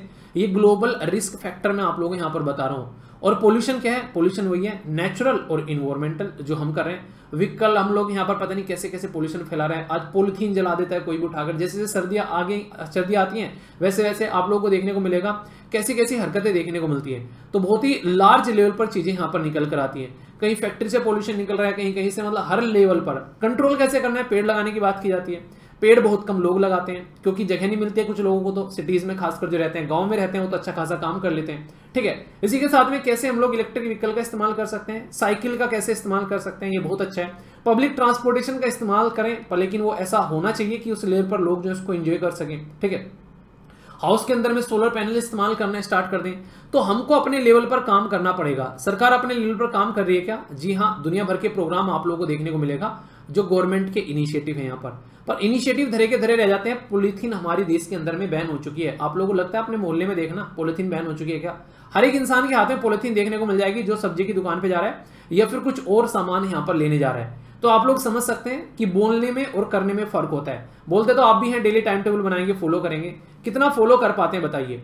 एसएलवी प्लानर जो है भरने के लिए कई सारे बच्चे बोलते हैं, उसमें से आधे से ज्यादा फेल हो जाते हैं। डेली कई सारे बच्चे जो हैं यहाँ पर बेसिकली कमेंट करते हैं, कई सारे बच्चे की सर नहीं फॉलो हुआ। आप लोग खुद देखो कि अगर लोगों ने टारगेट बनाया इतना डिसिप्लिन फॉलो करना है, कितना आप लोग फॉलो कर पा रहे हैं। इवन हमारे देश के अंदर में स्मोक टावर बहुत ज्यादा फेमस हुआ, बहुत ज्यादा न्यूज में आया कि यहाँ पर ये पोल्यूशन को कंट्रोल करेगा, एयर पोल्यूटेड एयर लेकर जाएगा और फिर अच्छी खासी हवा निकालेगा। पर लेकिन ये लगने के बावजूद भी दिल्ली में पोल्यूशन की कोई ज्यादा कमी आप लोगों को देखने को मिलती नहीं है। इसके लिए स्टैंडर्ड निकाले गए अलग अलग कि एयर क्वालिटी चेक करेंगे, कैसे कैसे कि इतने की एयर क्वालिटी देखेंगे। क्या क्या स्टैंडर्ड है? 0 से 50 तक अगर यहाँ पर देखेंगे तो गुड की कैटेगरी में है, 51 से 100 तक देखेंगे तो सेटिस्फैक्टरी में है, 101 से 200 तक देखेंगे तो मॉडरेट है, 201 से देखेंगे तो 300 तक पुअर है। और हमारे देश में मैक्सिमम इस कैटेगरी में रहते हैं, कभी कभी तो इसमें पहुंच जाते हैं। तो इस सिचुएशन आप लोगों को देखने को मिलती है। तो इसके ऊपर काम करना बहुत ही ज्यादा जरूरी है। ये ऐसी प्रॉब्लम है जो कि सबको लेकर डूब रही है। इवन 2021 में यूपीएससी ने क्वेश्चन तक पूछ लिया ग्लोबल एयर क्वालिटी इंडेक्स को लेकर। वर्ल्ड हेल्थ ऑर्गेनाइजेशन ने भी यहाँ पर बात की कैसे इसको लेकर चल सकते हैं, और नेशनल क्लीन एयर प्रोग्राम के बारे में भी यहाँ पर बात की गई। तो पोल्यूशन की कैटेगरी देखो कि यहाँ पर जब किसी क्वेश्चन के ऊपर में यूपीएससी क्वेश्चन पूछना स्टार्ट कर दे किसी टॉपिक के अंदर, तो सोच लो समाज में उसकी एक तरीके से गहरी छाप छोड़ रखी है उस पर्टिकुलर टॉपिक ने। ये समझ जाना, नेगेटिव और पॉजिटिव दोनों वे में पूछ सकते हो आप लोग। इंटरेस्टिंग सा क्वेश्चन पूछा गया यूपीएससी ने 2016 में। आप लोगों से बोला गया कि कौन सी सिटी है यहाँ पर which among the following, among अगर बात करें जिसमें गैस की बात की जा रही है, जो एयर क्वालिटी इंडेक्स को काउंट करने के लिए जिसका इस्तेमाल किया जाता है, carbon dioxide, carbon monoxide, nitrogen dioxide, sulphur dioxide या फिर मीथेन। तो आंसर क्या है बताइए। वीडियो को पॉज करके देखता हूं कौन से आंसर देता है। और पूरे जो भी क्वेश्चन आप लोगों से पूछे जाते हैं उनको काउंट करना एक बार और फिर बताना कितने क्वेश्चन आप लोगों से डिस्कस किए, ताकि आप लोग चीजों को अंडरस्टैंड कर सको। ठीक है, तो यहाँ पर आंसर क्या है? यहाँ पर पार्टिकुलेट मैटर आप लोगों को देखने को मिलेगा, इसी के साथ में 10, 2.5 ये NO2, ठीक है, इसी के साथ में SO2, CO, O3, NH3, PB। यहाँ पर कहीं भी आप लोग कार्बन डाइऑक्साइड देखने को मिल रही है? कार्बन डाइऑक्साइड कहीं भी नहीं है। और अगर यही एक चीज बस आप लोगों को पता है तो आप लोगों के लिए आंसर आप लोगों के सामने है। पेपर आसान रहता है, बस थोड़ा सा आप लोगों को नॉलेज हल्की सी सही से होनी चाहिए, फिर आप लोग क्वेश्चन को निकाल कर ले जाओगे आसानी से। ठीक है, स्वच्छ वायु सर्वेक्षण के बारे में अगर क्वेश्चन आप लोगों से पूछे है तो सही आंसर क्या है? अगर आप लोगों से पूछे इस क्वेश्चन को अटेम्प्ट करो, वीडियो को पॉज करके देखता हूं कौन सी आंसर बताता है। एम है कि 131 सिटी में लगभग 40% पोल्यूशन को हम लोग को कम करके लेकर आए 2025-26 तक। प्राण इसका ऑनलाइन पोर्टल फ्रेमवर्क बताता है। यहाँ पर ये कैटेगराइज किया गया 3 कैटेगरी में, तो कौन सा सही है अगर आप लोगों से पूछ रहे हैं? सही है, इसका मतलब सारे के सारे सही है। अभी आप लोगों को पढ़ाएं, इसमें तो कोई डाउट ही नहीं होना चाहिए। तो यूपीएससी ने भी क्वेश्चन पूछ लिया आप लोगों से और बना के भी क्वेश्चन आप लोगों को दिखा दिया। ठीक है, जैसे सफर के बारे में अगर आप लोगों से कोई पूछ ले तो ये वही वाला सफर है जो कि आप लोगों को पोल्यूशन के बारे में बताता है। और कितनी बार ये आप लोगों को मैंने पहले पढ़ा रखा है, देखते ये आप लोगों को स्लाइड तो याद आई जाती होगी। चलिए, क्वेश्चन इसके बारे में बेसिकली आंसर मैंने हालांकि दिखाई दिया कि डेवलप किया गया, ऑपरेशन किया गया किसके द्वारा? इंडियन मेट्रोलॉजिकल डिपार्टमेंट के द्वारा। और ये इंटीग्रल पार्ट है air quality early warning system का दिल्ली के अंदर में। तो करेक्ट स्टेटमेंट क्या है? तो यहाँ पर आप लोग देखते हैं ये जो है बेसिकली जो ये सिस्टम डेवलप किया गया, तो Indian institute of tropical metrology जो कि पुणे के अंदर में उसके द्वारा डेवलप किया गया, और इंडियन मेट्रोलॉजिकल डिपार्टमेंट ने इसको ऑपरेशनल किया था। ठीक है, तो ऐसे भी क्वेश्चन आप लोगों से डायरेक्ट बनते हैं। और बाकी आंसर राइटिंग के लिए तो ये हो गया, इसको लेकर कोई भी कंफ्यूजन अब आप लोगों के माइंड में नहीं होना चाहिए। ठीक है, कंफ्यूजन होगा तो इसको दूर करके आगे बढ़ना है। ओके, जवान मूवी किस किसी ने देखी है? जिसने देखी है वो यस बताना, और जिसने नहीं देखी है वो नो बताना। और जिस किसी ने नहीं देखी है उसको मैं बताऊंगा थोड़ा सा भी यहाँ पर, क्योंकि ये टॉपिक उसी से रिलेटेड रहेगा। जेल के अंदर में जो वुमेन की कंडीशन है उसी से रिलेटेड यहाँ पर ये टॉपिक आप लोगों का रहने वाला है। और इस पर्टिकुलर मूवी के अंदर में बहुत ही अच्छे से ये चीज को यहाँ पर दिखाने की कोशिश की गई है कि जेल के अंदर में कैसे कैसे रिफॉर्म लाकर जो इंसान जेल के अंदर में है उसको भी किस तरीके से सही डायरेक्शन में यूटिलाइजेशन उसका किया जा सकता है। ठीक है, तो इसका जो बेसिकली ये पर्टिकुलर जो एक पूरा सीन इसी के ऊपर फिल्माया गया है यहाँ पर। ये अभी यहाँ पर इसी से रिलेटेड ये टॉपिक आप लोगों को देखने को मिल रहा है। जिस किसी ने नहीं देखी है तो टाइम निकाल के जरूर देख के आइएगा, बहुत ही प्यारी मूवी आप लोगों को लगने वाली है। अभी हम लोग बात कर रहे हैं यहाँ पर अमिताभ रॉय कमेटी के बारे में। वनडे टाइप एग्जाम के लिए भी क्वेश्चन बनेगा इसमें से, आप लोगों का मेंस के लिए भी क्वेश्चन एग्जाम में पूछा जा सकता है। और खासकर ये जब बात करते हैं तो यहाँ पर इंटरव्यू के अंदर भी क्वेश्चन आप लोगों से बनते हैं प्रिजन रिफॉर्म के बारे में, यानी कि जेल के अंदर में जो हमारे देश के अंदर में जो इंसानों को रखा जाता है वो इंसान कम जानवर वाली टेंडेंसी वहां पर आप लोगों को देखने को मिलती है, इस तरीके से ठोसा जाता है जेल के अंदर में। रीजन क्या है? रीजन यहां पर ये भी है क्योंकि ऑलरेडी स्टेट के पास में पैसे की कमी होती है और जेल वाला जो टॉपिक है वो स्टेट लिस्ट के अंदर में आता है, ना कि सेंटर या फिर कॉन्करेंट के अंदर में। तो ये स्टेट के अंदर में आता है। रीजन क्या है? लॉ एंड ऑर्डर वाली कंडीशन भी स्टेट के अंदर में आती है। तो जेल के अंदर सिचुएशन कैसी होगी ये मेनली जो डिपेंड रहती है ये स्टेट के ऊपर डिपेंड रहती है, ठीक है। तो यहां पर ये जेल के अंदर जो कंडीशन दिखाई गई है वो नेक्स्ट लेवल की दिखाई गई है। अभी सुप्रीम कोर्ट ने कई बार इसके बारे में बात की जा रही है। रिसेंटली यहां पर सुप्रीम कोर्ट ने बोला है सेंटर और स्टेट को दोनों को कि जस्टिस अमिताभ जो रॉय कमेटी है उसकी रिपोर्ट को इंप्लीमेंट किया जाए, और ये जो रिपोर्ट है ये पब्लिक कर दी गई है सुप्रीम कोर्ट के द्वारा, तो इसलिए ये और ज्यादा अभी न्यूज में यहां पर आ गया है। तो अच्छी गवर्नेंस के लिए एक टॉपिक अच्छा हो जाता है। हमारे देश के अंदर में मेनली प्रॉब्लम क्या है? सबसे ज्यादा प्रॉब्लम तो आप लोगों को ये देखने को मिलेगी हमारी जो जेल है उसके अंदर में कोई इंसान एक बार चला जाए तो फिर बोले कि नहीं यार कहीं भी चला जाए, नर्क में चला जाए पर जेल के अंदर में ना जाए। ये सिचुएशन आप लोगों को देखने को मिलती है। नहीं यकीन आ रहा है तो कोई इंसान जेल में गया होगा उससे पूछ के देखना कि भाई साहब कैसा लगता है वो आप लोगों को आप बीती बताएगा, ठीक है। अननेचुरल डेथ, ये इतनी खतरनाक सिचुएशन है जेल के अंदर में कि इंसानों की डेथ हो जाती है, खासकर कई सारी कंडीशन की वजह से। यहाँ पर कई सारे लोग तो जो है वहां का माहौल नहीं पचा पाते हैं, सुसाइड तक कर लेते हैं। कई सारे लोगों को यहाँ पर वहां के जो माहौल के अंदर में जो वो ढल नहीं पाते हैं, एक दूसरे के साथ में लड़कर भी मर जाते हैं, और भी कई सारी सिचुएशन देखने को मिलती है। इसके ऊपर भी कई बार क्वेश्चन मार्क लगाया जाता है कि कई बार यहाँ पर इसको अलग तरीके से इस्तेमाल किया जाता है, जिससे मूवीज में आप लोगों ने देखा होगा, उन्हें जेल में बंद करा दो, उसे वहां पे कैदियों के हाथों मरवा दो, तो वो वाली कंडीशन नॉर्मली रहती है। लैक ऑफ स्टाफ, ये इतनी बड़ी प्रॉब्लम है जिसकी कुछ हद नहीं है। जितना स्टाफ वहां पर होना चाहिए उतना स्टाफ अवेलेबल नहीं रहता है, तो ये सिचुएशन जो है वो काफी बड़ी प्रॉब्लम यहाँ पर क्रिएट करके जाती है। अभी हमारे देश के अंदर में कई सारी ऐसी जो किस तरीके से रिफॉर्म लेके आना है जेल के अंदर में, उसके बारे में बात करने के लिए कई सारी कमेटी बनाई गई है। अभी मुद्दा क्या है? मुद्दा यहाँ पर यह, अगर जेल के बारे में आप लोग बात करोगे, टोटल जो हमारे देश के अंदर में पॉपुलेशन है वो लगभग 4 लाख से भी ज्यादा लोग जो हैं वो जेल के अंदर में बंद हैं। आप लोग सोच के देखो, 4 लाख लोग जेल के अंदर में बंद हैं, उनके रहने का, उनके खाने का, वहां पर उनके द्वारा जो काम किया जाना है उसके ऊपर फोकस रखना कितना ज्यादा टफ आप लोगों को देखने को मिलता है। जो प्रिजन पॉपुलेशन है रेट पर 1 लाख नेशनल पॉपुलेशन के हिसाब से हर 1 लाख में से 33 लोग जो हैं वो आप लोगों को जेल के अंदर में बंद मिलेंगे यहाँ पर, ठीक है। इसमें कई सारी बातें जो इंपॉर्टेंट हमारा फोकस रहने वाला है वो है फीमेल के ऊपर में, ठीक है। तो फीमेल की पॉपुलेशन में अच्छी खासी, अभी इसके बारे में आप लोगों से बात करूंगा। इवन फॉरेनर की भी आप लोगों को देखने को मिलेगी, कुछ ऐसे जिनको डिटेन किया गया है यहाँ पर किसी रीजन की वजह से। और नंबर ऑफ जो आप लोगों को हमारे देश के अंदर में जो प्रिजनर देखने को मिलेंगे यहाँ पर, ये है 1401। ये लगभग 134 जेल, सेंट्रल जेल आप लोगों को देखने को मिलती है, डिस्ट्रिक्ट जेल और सब जेल भी आप लोगों को देखने को मिलेगी, कहीं ओपन जेल, कई तरह की जेल रहती है, ठीक है। तो इसके अंदर में ये बातें की गई है। ऑक्यूपेंसी लेवल ये आप लोगों को देखने को मिलेगा, जहां 1 आदमी होना चाहिए तो वहां पर एक तरीके से 1.14 आदमी है, यानी कि ज्यादा है उसके हिसाब से अगर देखा जाए। ऑफिशियल कैपेसिटी के हिसाब से बात की जा रही है, पर लेकिन मुद्दा क्या है? मुद्दा है कि खतरनाक लेवल का भीड़ भड़ाका वहां पर देखने को मिलता है। अगर कोई वुमेन अगर जेल के अंदर में चलेगी, सोच के देखो, एक महिला जेल के अंदर में है, उसका बच्चा भी जेल के अंदर में है। ये मूवी जो है उसमें ये दिखाने की कोशिश की गई है कि यहाँ पर जो बेसिकली माँ होती है दीपिका पादुकोण को सजा सुनाई जाती है, लेकिन उस टाइम पर वो बेहोश हो जाती है वहां पर, और बेहोश होते टाइम आप लोगों ने देखा होगा ये रहता है कि बच्चे को जन्म देने के बाद में माँ जो है 5 साल के बाद में फांसी दी जाएगी, तो फिर उसको फांसी दी जाती है। अब सोचो यहाँ पर कोई बेसिकली माँ है, उसका बच्चा भी है और बच्चा बहुत छोटा है, क्या वो माँ से अलग रह पाएगा? अगर जेल की कंडीशन अच्छी नहीं है तो वो कैसे अलग रह पाएगा? और उसके साथ में वहां पर भी रहेगा तो वहां पर बीमारी या दूसरे रीजन की वजह से मारा जाएगा। तो ये सिचुएशन बड़ी ही ज्यादा खतरनाक है। हमारे देश की मेन प्रॉब्लम क्या है कि अंडर ट्रायल जिनको यहाँ पर बेसिकली पकड़कर लाया जाता है, अंडर ट्रायल आप लोगों को बहुत सारे लोग देखने को मिलेंगे। इसमें यह भी नहीं पता कि इनको सजा मिलेगी नहीं मिलेगी, ये गुनहगार हैं भी कि नहीं, तो ये बहुत बुरी कंडीशन देखने को मिलती है। इसलिए बोलते हैं कि बात बात पर लोगों को पकड़कर जेल में नहीं डालना चाहिए, ताकि अंडर ट्रायल जो लोग हैं उनकी संख्या न बढ़े।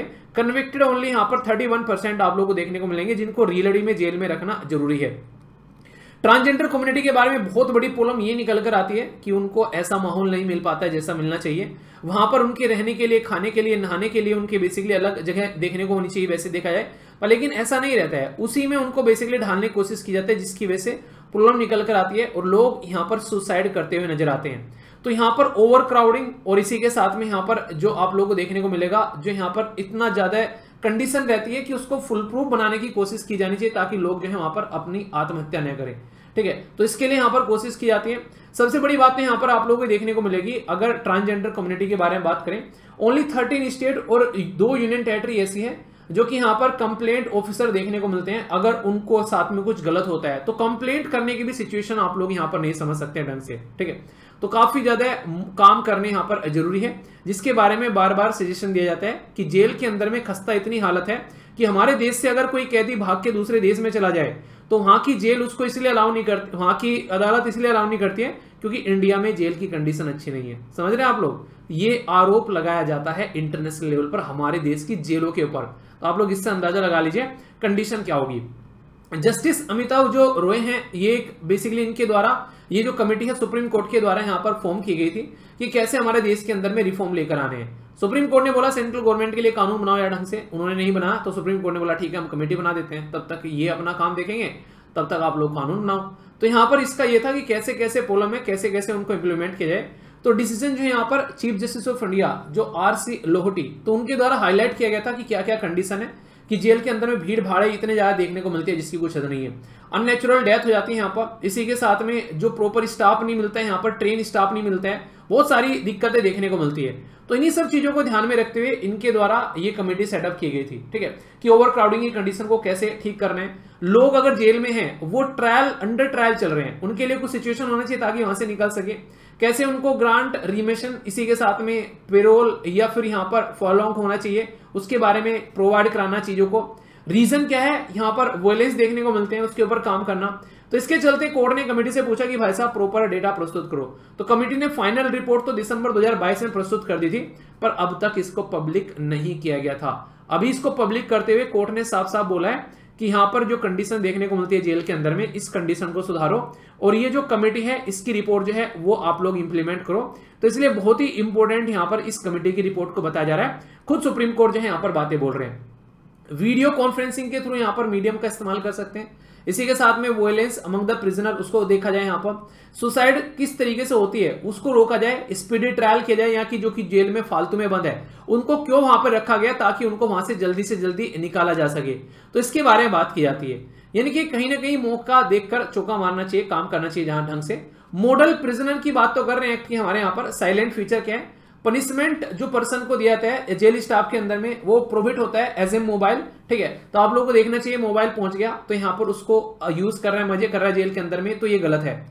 तो फोन किसी भी हालत में नहीं पहुंचना चाहिए। दूसरा यहाँ पर बात की जा रही है कि किस तरीके से हाई सिक्योरिटी प्रोवाइड करानी है जेल के अंदर में, चाहे ओपन चाहे सेमी ओपन है, यहाँ पर कोई भी यहाँ पर ऐसी कंडीशन न देखने को मिले ताकि क्रिमिनल एक्टिविटी जेल के अंदर में देखने को मिले। लीगल एड यानी कि वकील प्रोवाइड करा जाना चाहिए ताकि वो अपना केस लड़ सके जिसके पास में पैसा नहीं है। सिक्योरिटी प्रोवाइड कराया जाए, यहाँ पर असेसमेंट सेग्रीगेशन किया जाए प्रिजनर को, जैसे वुमेन हो गया, ट्रांसजेंडर हो गया या फिर मेल हो गया, और टेक्नोलॉजी का इस्तेमाल किया जाए ताकि ज्यादा से ज्यादा ट्रांसपेरेंसी लेकर आई जा सके। प्रिजनर एक्ट 1990 और यहाँ पर ट्रांसफर ऑफ प्रिजनर एक्ट जो था वो यहाँ पर डिकेड ओल्ड पुराने हैं, तब से लेकर हम लोग काफी सारी चीजें ला चुके हैं, टेक्नोलॉजी उनका ढंग से इस्तेमाल किया जा सकता है। इसी के साथ में गाइडलाइन है कैसे डॉक्यूमेंटेशन यहाँ पर उसको अडेप्ट करना चाहिए। ठीक है, इसी के साथ में इंडिया में जो पर्सन को डिटेन किया जा रहा है वो स्टेट लिस्ट के अंदर में आता है, ये तो आप लोग एटलीस्ट याद रखिएगा, ये डायरेक्ट क्वेश्चन बनता है एग्जाम के लिए।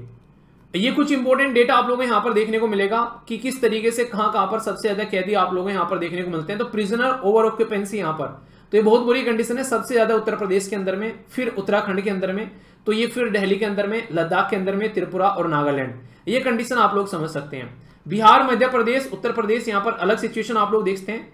मुस्लिम के बारे में, सिख के बारे में, दलित के बारे में और आदिवासी के बारे में यहाँ पर ये डेटा आप लोग के सामने है। कैसे कैसे कौन कन्विक्टेड है, कौन अंडर ट्रायल है। तो कन्विक्शन जिनको मिला उससे ज्यादा अंडर ट्रायल लोग आप लोगों को यहाँ पर देखने को मिलेंगे। अंडर ट्रायल की संख्या इतनी ज्यादा है जिसके ऊपर काम किया जाए तो आधे से ज्यादा जेल वैसे ही खाली हो जाए। तो ये बहुत बुरी कंडीशन है यहाँ पर सबसे ज्यादा, क्योंकि उत्तर प्रदेश की पॉपुलेशन सबसे ज्यादा है, तो सबसे ज्यादा उत्तर प्रदेश से यहाँ पर आप लोगों को लोग नजर आते हैं जेल के अंदर में। वुमेन की कंडीशन अगर देखा जाए, women in jail, capacity of the women और वुमेन प्रिजनर, तो ये बताने की कोशिश की जा रही है कि वुमेन के बारे में भी कंडीशन क्या है। तो ये डेटा आप लोगों के सामने यहां पर निकल कर आ रहा है ताकि चीजों को आप लोग समझ सकें। इवन यहां बात की जा रही है, no wonder India prisoner are so overcrowded. यहां पर छत्तीसगढ़ के अंदर में जहां 100 लोग होने चाहिए वहां 234 हैं, दिल्ली के अंदर में 227। ये ऐसा डेटा है जो कि लोगों को हैरान कर देता है। इसलिए यहाँ पर कंडीशन यहाँ पर काम करने के लिए बात की जाती है। ठीक है, ये बहुत ज्यादा खतरनाक लेवल का है। आप लोग देखते हैं अगर 15 कंट्री के बारे में बात करें हाईएस्ट प्रिजनर जेल के अंदर में, तो अगर डेटा आप लोग उठाकर देखोगे तो हमारे देश की कंडीशन आप लोगों को यहाँ पर देखने को मिलेगी। टॉप 10 के अंदर में हम लोग आ रहे हैं। ग्लोबल एवरेज है 34, अगर देखा जाए यहाँ पर ग्लोबल एवरेज। कॉमनवेल्थ जो नेशन है उनका 35 है यहाँ पर। टोटल ग्लोबल पॉपुलेशन अगर बात करें जो इंक्रीज हो रही है, ये संख्या भी आप लोगों को बढ़ती नजर आ रही है प्रिजनर के अंदर में। तो इसलिए रिपोर्ट के अंदर में बातें की गई कैसे हम लोग इसको कंट्रोल कर सकते हैं, तभी सिचुएशन जो है वो यहाँ पर नॉर्मल हम लोग कर पाएंगे। वरना कंडीशन यहाँ पर एक कुछ जरा सा क्राइम किया, उठा के उसको जेल में डाल दिया, तो फिर गलत बात होती है। मॉडर्नाइजेशन सिस्टम का इस्तेमाल कर सकते हैं प्रिजनर स्कीम में, कैसे यहाँ पर ऑब्जेक्टिव इंप्रूव कर सकते हैं कंडीशन। इसी के साथ में यहाँ पर मॉडर्नाइजेशन, यहाँ पर प्रिजनर प्रोजेक्ट 2021 जो चल रहा है स्टेट और यूनियन टेरिटरी के अंदर में, e prisoner project, model prisoner manual और नेशनल लीगल सर्विस अथॉरिटी ये काम कर सकते हैं अच्छे से, ताकि चीजों को सही डायरेक्शन में लेकर चला जा सके। तो इसलिए डायरेक्ट क्वेश्चन बने कि जस्टिस समिता और ओक पैनल जो है वो किससे रिलेटेड था, तो डायरेक्ट क्वेश्चन आप लोगों का बन जाएगा। यहाँ पर एग्जाम में कंफ्यूजन आना नहीं है। ठीक है, बिल्कुल स्ट्रेट फॉरवर्ड सा क्वेश्चन आप लोगों के लिए बन सकता है, एक वनडे टाइप एग्जाम के लिए खासकर बोला जाए। बाकी यहाँ पर बात करें कि यहाँ पर प्रिजनर रिफॉर्म के बारे में क्या क्या चीजें हमारे पास में अवेलेबल है, तो modernisation of the prisoner act है, यहाँ पर ई प्रिजनर प्रोजेक्ट है, इसी के साथ में मॉडल प्रिजनर मैनुअल है, या फिर नन ऑफ द अबोव। सही आंसर क्या है अगर आप लोगों से पूछा जाए, तो इसके बारे में अगर आंसर आप लोगों से पूछा जाए तो सही आंसर क्या है, A B C F D. Answer क्या देखने को मिलेगा, 2 सही है, तो इसका मतलब क्या पूछा गया है, नोट करेक्ट पूछा गया है। ठीक है, नोट करेक्ट क्या है, यहाँ ये है 21, 22, 21 से 26 की बात नहीं की जा रही, यहाँ पर ये बात की जा रही है किसके बारे में, मॉडर्नाइजेशन ऑफ द प्रिजनर, ये क्या है प्रोजेक्ट। ठीक है, ये देखो यहाँ पर एक सेकेंड, ये यहाँ पर ये चेंज कर देगा इसका, अगर आप लोग ध्यान से देखोगे। ठीक है, तो इनके ऑब्जेक्टिव भी आप लोगों से पूछे जा सकते हैं, तो थोड़ा सा अगर याद रखोगे तो एग्जाम में कंफर्टेबल फील करोगे। तो इसलिए डेटा सारा आप लोगों को स्लाइड में प्रोवाइड करा दिया जाता है, ताकि बैठकर अगर थोड़ा सा भी आप लोग इसके ऊपर नजर डालो तो एक एक क्वेश्चन आप लोग सोल्व कर डालो। एक क्वेश्चन यहाँ पर इसके सैलिएंट फीचर के ऊपर डाल दिए गए हैं मॉडल प्रिजनर एक्ट के। आप लोग इसको जब अटेम्प्ट करोगे तो आप लोगों को सही आंसर देखने को मिलेगा यहाँ पर। तो इसका क्वेश्चन का आंसर आप लोगों के सामने है, इसको अटेम्प्ट करना। तो ये जो सारे फ्रीज ऑफ फीचर आप लोगों को यहाँ पर बताए गए हैं, तो ये आप लोगों को फैसिलिटी देखने को मिलेगी। तो आंसर इसका सी निकल कर आएगा। क्वेश्चन को, टॉपिक को पढ़ने के बाद में अगर क्वेश्चन सोल्व न कर पाओ तो तब फिर ये मतलब एक तरीके टॉपिक अच्छे से नहीं सुना है। और बाकी अगर बात करें क्रिटिकली डिस्कस करना है कि क्या क्या प्रिजनर रिफॉर्म्स हैं देश के अंदर में लेकर आए गए जो मैंने अभी आप लोगों को बताए, तो उनके बारे में लिखने के लिए भी आ जाए तो आप लोग यहाँ पर इसको समझ सकते हैं। तो इंपॉर्टेंट क्वेश्चन बन जाएगा, थोड़ा सा ध्यान रखोगे तो एग्जाम में बिल्कुल भी गलत नहीं होने दूंगा क्वेश्चन। ठीक है, तो ये है टॉपिक पूरा। आई होप कि आप लोगों के माइंड में इसको लेकर क्लैरिटी आई होगी। बहुत ही इंटरेस्टिंग और इंपॉर्टेंट न्यूज आप लोगों को देखने को मिलेगी, सुन के आप लोगों का थोड़ा सा तो मजा आएगा। रीजन ही ऐसा है, इसमें बोला गया कि देश के अंदर में पहला एसबीआई का कार्ड लॉन्च किया गया, रुपये कार्ड, जो कि एनसीएमसी प्रीपेड कार्ड है। एनसीएमसी क्या है यहाँ पर, ये काफी इंटरेस्टिंग चीज है जो कि आप लोगों को बहुत फायदा दिखाएगी। आज की डेट में अगर आप लोग कहीं पर जाते हैं तो आप लोगों के पास में एटीएम रहता है, आप लोगों के पास में अपना खुद का जो बेसिकली मेट्रो कार्ड भी देखने को मिलेगा, या और भी कई सारे कार्ड आप लोग जेब में लेके घूमते होंगे अलग अलग तरीके के।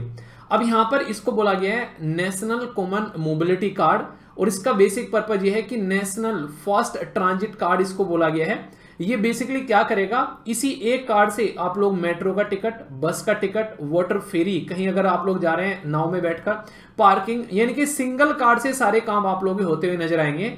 स्टेट बैंक ऑफ इंडिया ने ये कार्ड लॉन्च कर दिया है। तो national fast transit card aim है कि फैसिलिटी जो है सीमलेस एंड कन्वीनियंट कस्टमर को प्रोवाइड कराई जा सके।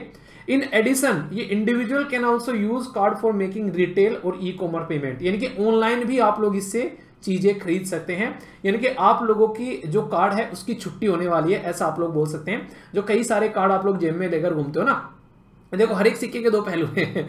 एक बच्चा कहेगा कि यार अगर गुम हो गया, कई सारे ना ऐसे, जैसे 3 डेट में वो क्वेश्चन पूछता है कि सर अगर सेमेस्टर में पास नहीं हुए, अच्छे नंबर नहीं हुए तो क्या होगा। तो वही वाली बात है, कई सारे बच्चों के माइंड में कई सारे डिफरेंट आइडिया आ सकते हैं। इंपॉर्टेंट बात क्या है कि ये पर्टिकुलर जो कार्ड है यहाँ पर, ये अकेला ही ओनली वन का काम यहाँ पर करने वाला है। तो रुपया, ये national common and mobility card NCMC technology के थ्रू यहाँ पर ये इंप्लीमेंट किया जा रहा है। तो नेशनल कॉमन मोबिलिटी कार्ड का बेसिक जो फीचर आप लोगों को देखने को मिलेगा, जो बैंक है खासकर अगर बात करें तो ये फीचर है इनेबल किया जाता है बैंक के द्वारा कस्टमर को यूज करने के लिए। Debit card as a travel card, travel metro में, बस में या जहां पर भी वो जाए। आइडिया यही है, ये एक कमेटी हमारे देश में आई थी जो कि आप लोग नाम भी याद रखते हैं, इंपॉर्टेंट है बहुत ज्यादा ये कमेटी। इसका नाम है नंदन नीलकनी कमेटी। तो ये रिजर्व बैंक ऑफ इंडिया के द्वारा सेटअप की गई थी इस पर्टिकुलर पर्पज के लिए। तो नेशनल मोबिलिटी कार्ड के बारे में कोई कमेटी अगर है तो ये कमेटी पता होनी चाहिए। ये किसका इनिशिएटिव है? ये बेसिकली इनिशिएटिव था ministry of housing and urban affair. ऐसे क्वेश्चन आप लोगों से बनते हैं, मतलब एक अलग ही डायरेक्शन में है। बात की जा रही है बैंक के कार्ड की, पर लेकिन मिनिस्ट्री कौन सी है जिसका इनिशिएटिव है? वो है हाउसिंग एंड अर्बन अफेयर। क्यों? क्योंकि शहरों में लोग घूमते हैं तो उनके पास में कार्ड है, तो इसलिए वो वाली मिनिस्ट्री काम कर रही है। तो इसके बारे में अगर स्टेटमेंट दे दे तो कोई कितना ही बड़ा तीस मार क्यों ना हो, अगर उसने ये टॉपिक नहीं पढ़ा होगा तो वो तुक्का तो नहीं लगा पाएगा कम से कम। उसके लिए वहां पर देखने को मिलेगा नीति आयोग मिलेगा, आरबीआई मिलेगा सबसे पहले, तो फिर फाइनेंस मिनिस्ट्री मिलेगा, ठीक है, फिर मिनिस्ट्री ऑफ कॉर्पोरेट अफेयर, पता नहीं क्या क्या डाल देंगे, इसका सबसे बाद में आप लोगों को रहेगा, ठीक है। लॉन्च किया गया था ये मार्च 2019 के अंदर में। इसी के साथ में ये कॉन्टैक्टलेस ट्रांसपोर्ट सिस्टम बनाने की भी कोशिश कर रहे हैं, जिसमें रुपया कार्ड जो है ये national payment corporation of India के द्वारा डेवलप किया गया था, ठीक है।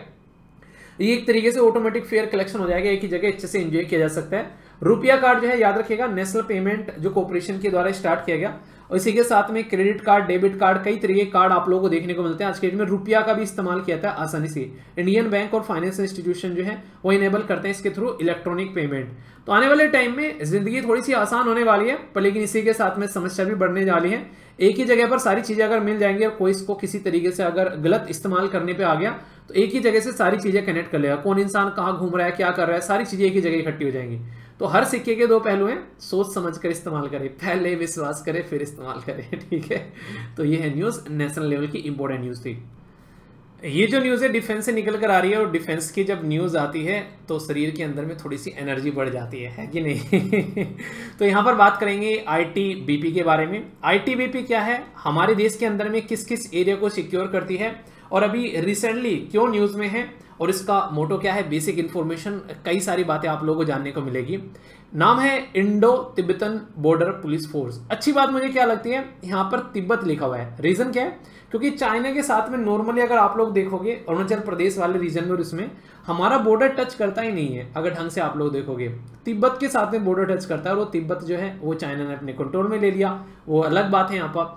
तो हम लोग क्या कर रहे हैं, और ज्यादा बॉर्डर आउटपोस्ट जो है वो वहां पर हम लोग डिप्लॉय कर रहे हैं, नए रिक्रूटमेंट ला रहे हैं, यानी कि ज्यादा से ज्यादा लोग हम लोग अपनी सिक्योरिटी के लिए अपनी बॉर्डर फोर्स पर बढ़ा रहे हैं, जो कि चाइना के साथ में आप लोगों को नॉर्मली देखने को मिलता है। इंपॉर्टेंट बात क्या है यहाँ पर, ये पर्टिकुलर जो एरिया है लगभग 3488 किलोमीटर का एरिया है। काराकोरम पास से लेके अगर बात करें लद्दाख से, ये आप लोगों को देखने को मिलेगा यहाँ पर जेचिप ला, ये अरुणाचल प्रदेश के अंदर में आप लोगों को नजर आएगा। मैं लोकेशन दिखा देता हूँ एक बार, जिसके साथ में आप लोग अच्छे से कनेक्ट कर पाएंगे। एक तो ये वाला रीजन जो कि हमारा चाइना के साथ में बॉर्डर टच करता है, और यहाँ पर हमारा अरुणाचल प्रदेश वाला रीजन आप लोगों को देखने को मिलेगा, और ये इधर आप लोगों को बेसिकली ये पर्टिकुलर पोर्शन, ठीक है।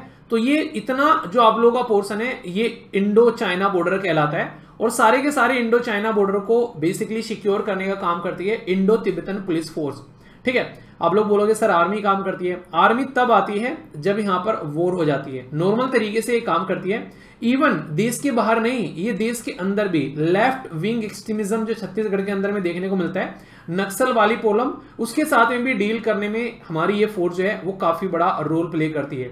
इवन कहीं पर अगर दिक्कत हो जाती है हिमालयन रीजन में, जैसे नेचुरल डिजास्टर हो गया, तो सबसे पहले नहीं, वो कहते हैं आप लोगों ने कि यार कभी भी दिक्कत होती है ये इंसान सबसे पहले खड़ा मिलता है, तो ये फोर्स जो है वो सबसे पहले खड़ी हुई आप लोगों को मिलेगी, आप लोगों को सिक्योरिटी प्रोवाइड कराने के लिए। जो सबसे बेहतरीन मुझे लगता है वो है इस पर्टिकुलर फोर्स का मोटो क्या है भाई साहब, यह है शौर्य, दृढ़ता, कर्मा, निष्ठा, यानी कि value, determination, deviation to the duty. समझ रहे हैं आप लोग यहाँ पर, मतलब अपनी जॉब के लिए डेडिकेशन एक तरीके से आप लोग बोल सकते हैं, और इस तरीके से बिल्कुल निष्ठा के साथ में ये फोर्स 1962 में जब चाइना के साथ में लड़ाई हुई, उसके बाद में लगा कि यार ऐसा कुछ होना चाहिए, क्योंकि चाइना ने जो बदतमीजी काटी, हम लोग इंडो चाइना भाई भाई के नारे लगा रहे हैं, पर लेकिन इन्होंने क्या कर दी, इन्होंने सारे भाई बहन के नाते पर पानी फेर दिया, ठीक है।